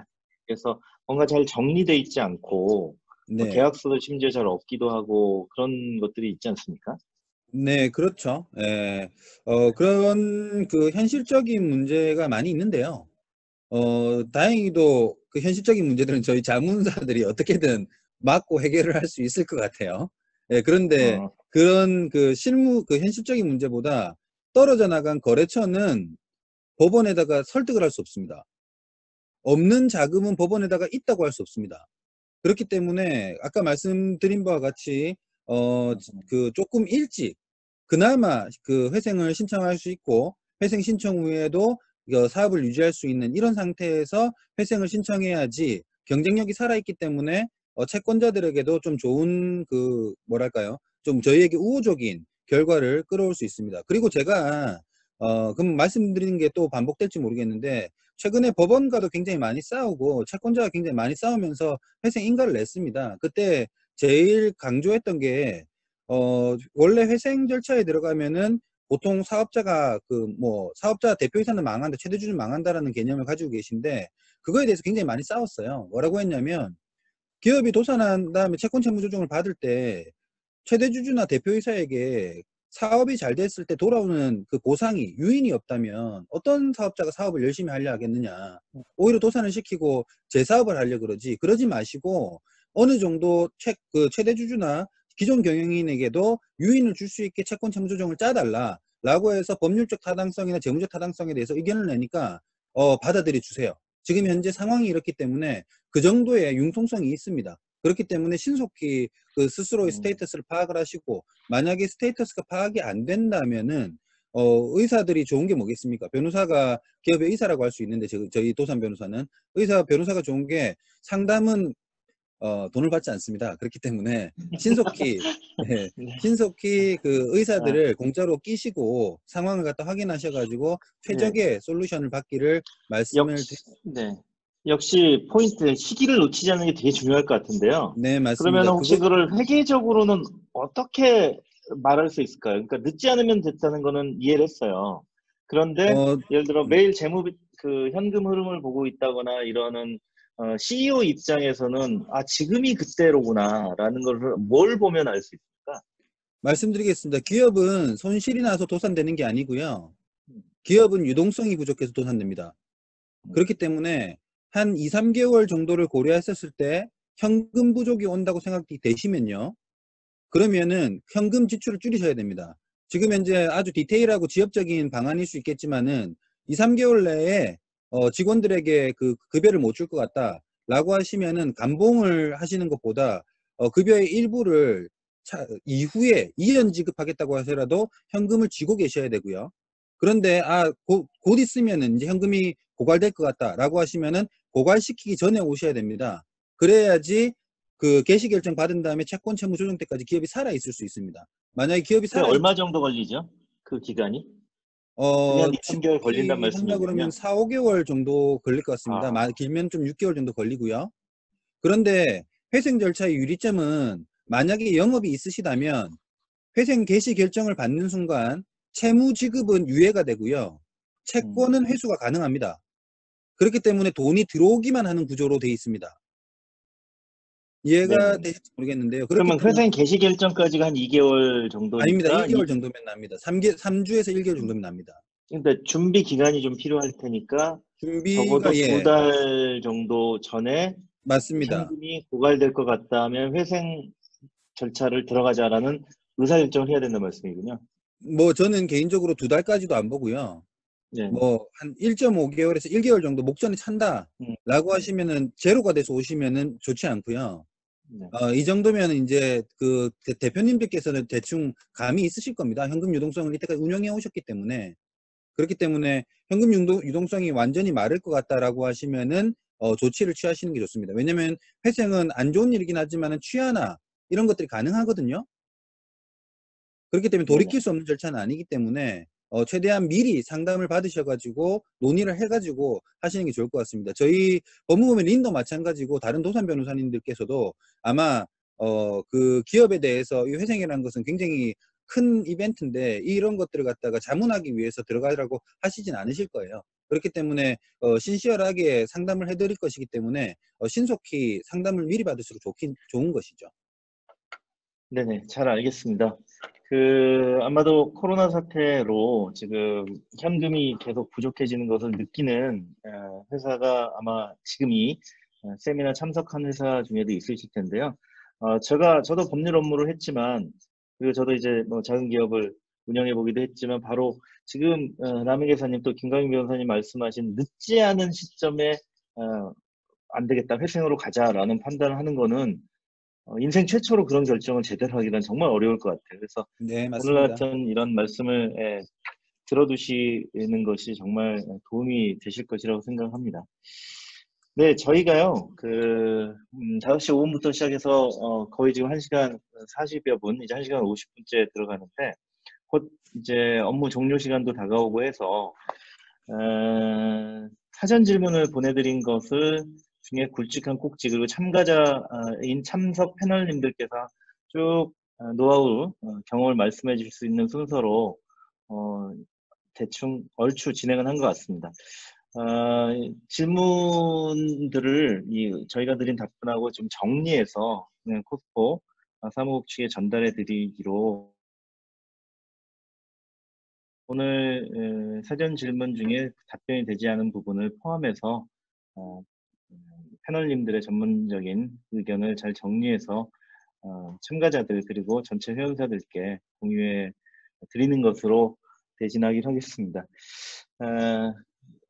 그래서 특별히 급한 질문이 지금 뭐 채팅창에 올라오거나 또는 손을 들어주지 않으신다면 제가 진행하는 세션은 이 정도로 마무리하기로 하겠고요. 오늘 주영석 편장님, 그리고 바쁘신 중에도 2시간 가까이 참석해서 말씀을 해주신 분들께 편하게 감사드립니다.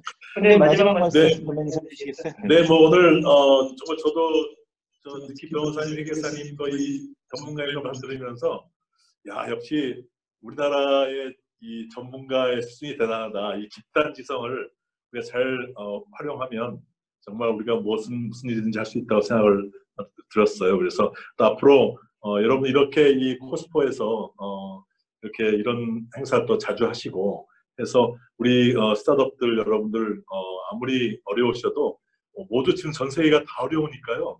어떤 이제는 누가 오래 참느냐가 중요합니다. 꼭 살아남으셔야 됩니다. 그러니까 어떤 화이팅 하시고 이 희망을 가지시고 함께 노력해서 이번 기회가 오히려 이 기회가 될 수 있도록 같이 한번 노력을 봅시다. 굉장히 쉽지는 않습니다만 우리 노력하면 할 수 있다고 생각하는 희망을 가집시다. 화이팅입니다, 여러분. 네, 총장님 감사드립니다. 다른 패널님께도 감사드리고요.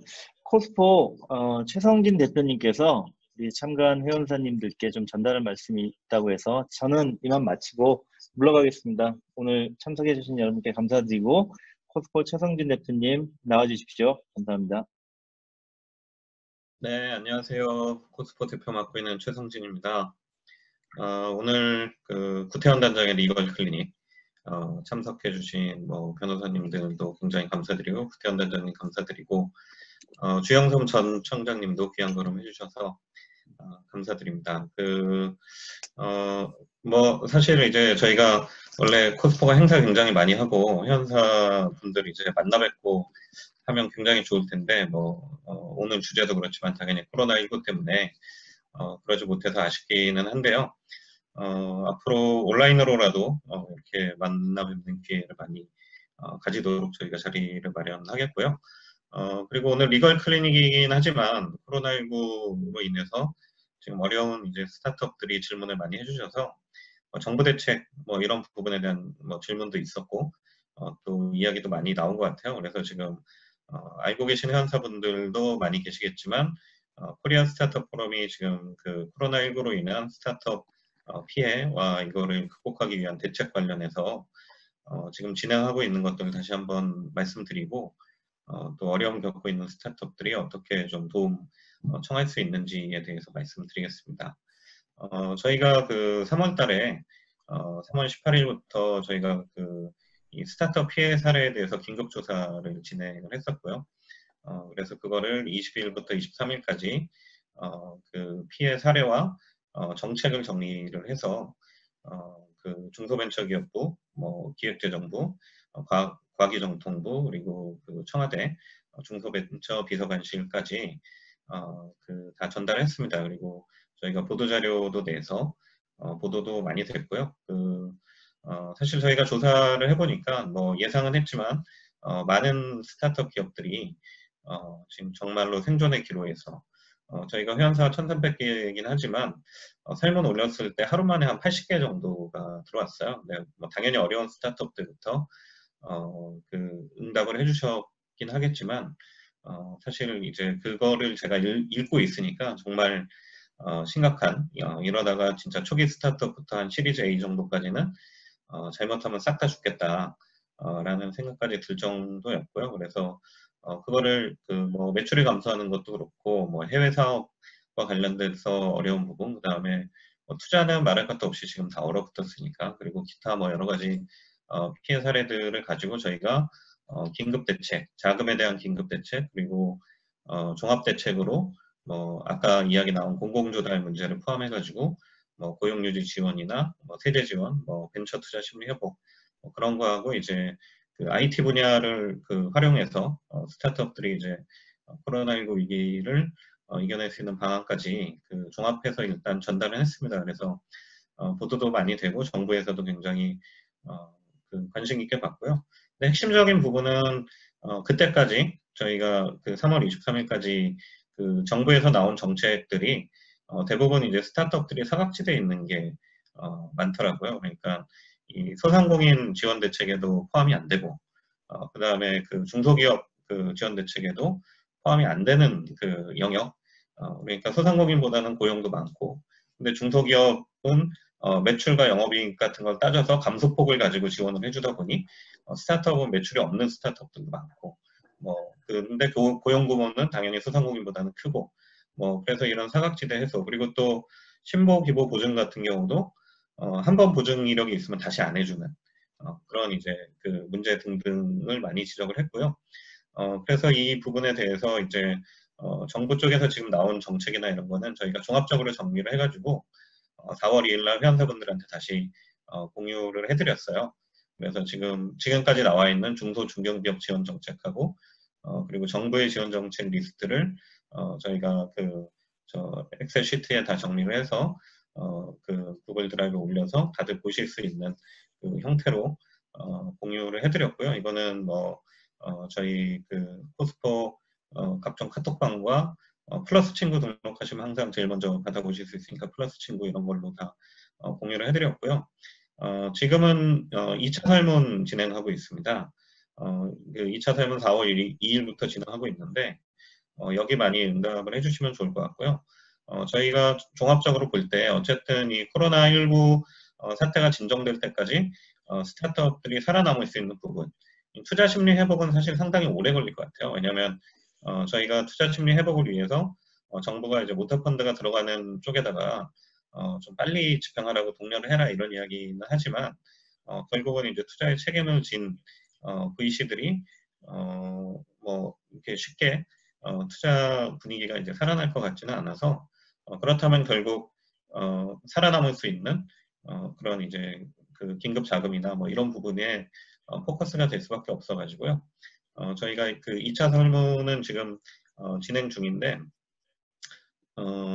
두 가지의 포커스에서 진행하고 있습니다. 그래서 이 긴급 경영 자금 조달하는 것과 관련해서 실제로 일선 현장에서 어려움을 겪었거나 신보 퍼스트 펭귄 같은 경우에는 저희가 지난번 대책 낸 이후에 이러이러한 부분을 개선해서 이미 대책을 내놨다라고 했는데 각 지점별로 그게 운영이 제대로 되고 있는지 모르겠어요. 그래서 뭐 신보, 기보, 뭐 시중은행 할 것 없이 또는 정부의 긴급자금 창구 그런 데서 어려움을 겪고 계신 거를 저희한테 알려주시면 저희가 그거를 또 중소벤처기업이든 해당하는 신보, 기보 등등에 전달해서 좀 해결하려고 구체적으로 해결하려고 노력할 거고요. 그리고 지금 지난번에 피해 사례들을 응답을 해주셨지만 사업 분야별로 좀 구체적인 제품과 서비스 그리고 사업 분야에 대해서 구체적인 사례를 주시면 그거를 저희가 또 관계부처들하고 긴밀히 협의해서 불편한 부분이 있으면 해소를 하려고 하고 있습니다. 그래서 어쨌거나 어떤 어려움이 있다. 그리고 실제 뭐 신보 기보나 정부 지원 창구에서 이 불가능하다고 답변을 받았다. 그런 것들을 저희한테 다 전달해 주십시오. 사무국에 연결을 해서 전달해 주시면 저희가 정부가 지원해서 풀 수 있는 것들은 풀고 그 다음에 이제 법적 이슈가 있는 것들은 또 저희 법률특허지원단 구태환 단장님하고 같이 여기 계신 변호사님들하고 같이 또 도움드릴 수 있는 방안을 찾아보도록 하겠습니다. 아무튼 코로나19 극복될 때까지 다들 힘내시고요. 코리아 스타트 포럼도 아주 작은 이슈든 큰 이슈든 끝까지 함께 하겠습니다. 네, 감사합니다.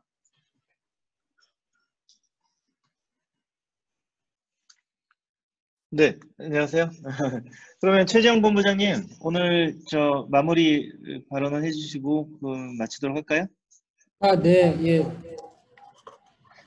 뭐 저희 대표님도 말씀해 주시고 또 뭐 다른 분들도 다 좋은 말씀 많이 이제 마지막에 다 해주셔서 제가 특별히 드릴 말씀은 없고, 방금 전에 저희 최성진 대표님 말씀하신 것처럼 저희가 코로나19 상황에 맞춰서 그에 맞는 스타트업 저희 회원사들 지원하기 위한 여러 방안들을 고민 중이고, 오늘 이제 첫 발을 뛴 것 같습니다. 어쨌든 이 첫 발을 뛸 수 있게 된 상황까지 되게 여러 가지로 많은 분들께 감사를 드리고 더 좋은 프로그램과 더 또 많은 실질적인 도움이 되는 프로그램들로 저희가 지속해서 할 때 좀 많이 응원해 주시고 함께 해주시면 될 것 같습니다. 그러면 다음에 조금 더 좀 나은 시스템과 더 나은 환경으로 더 많은 분들 찾아뵙도록 하겠습니다. 오늘 끝까지 함께 해주신 분들 대단히 감사드립니다. 감사합니다. 예, 들어가십시오. 감사합니다.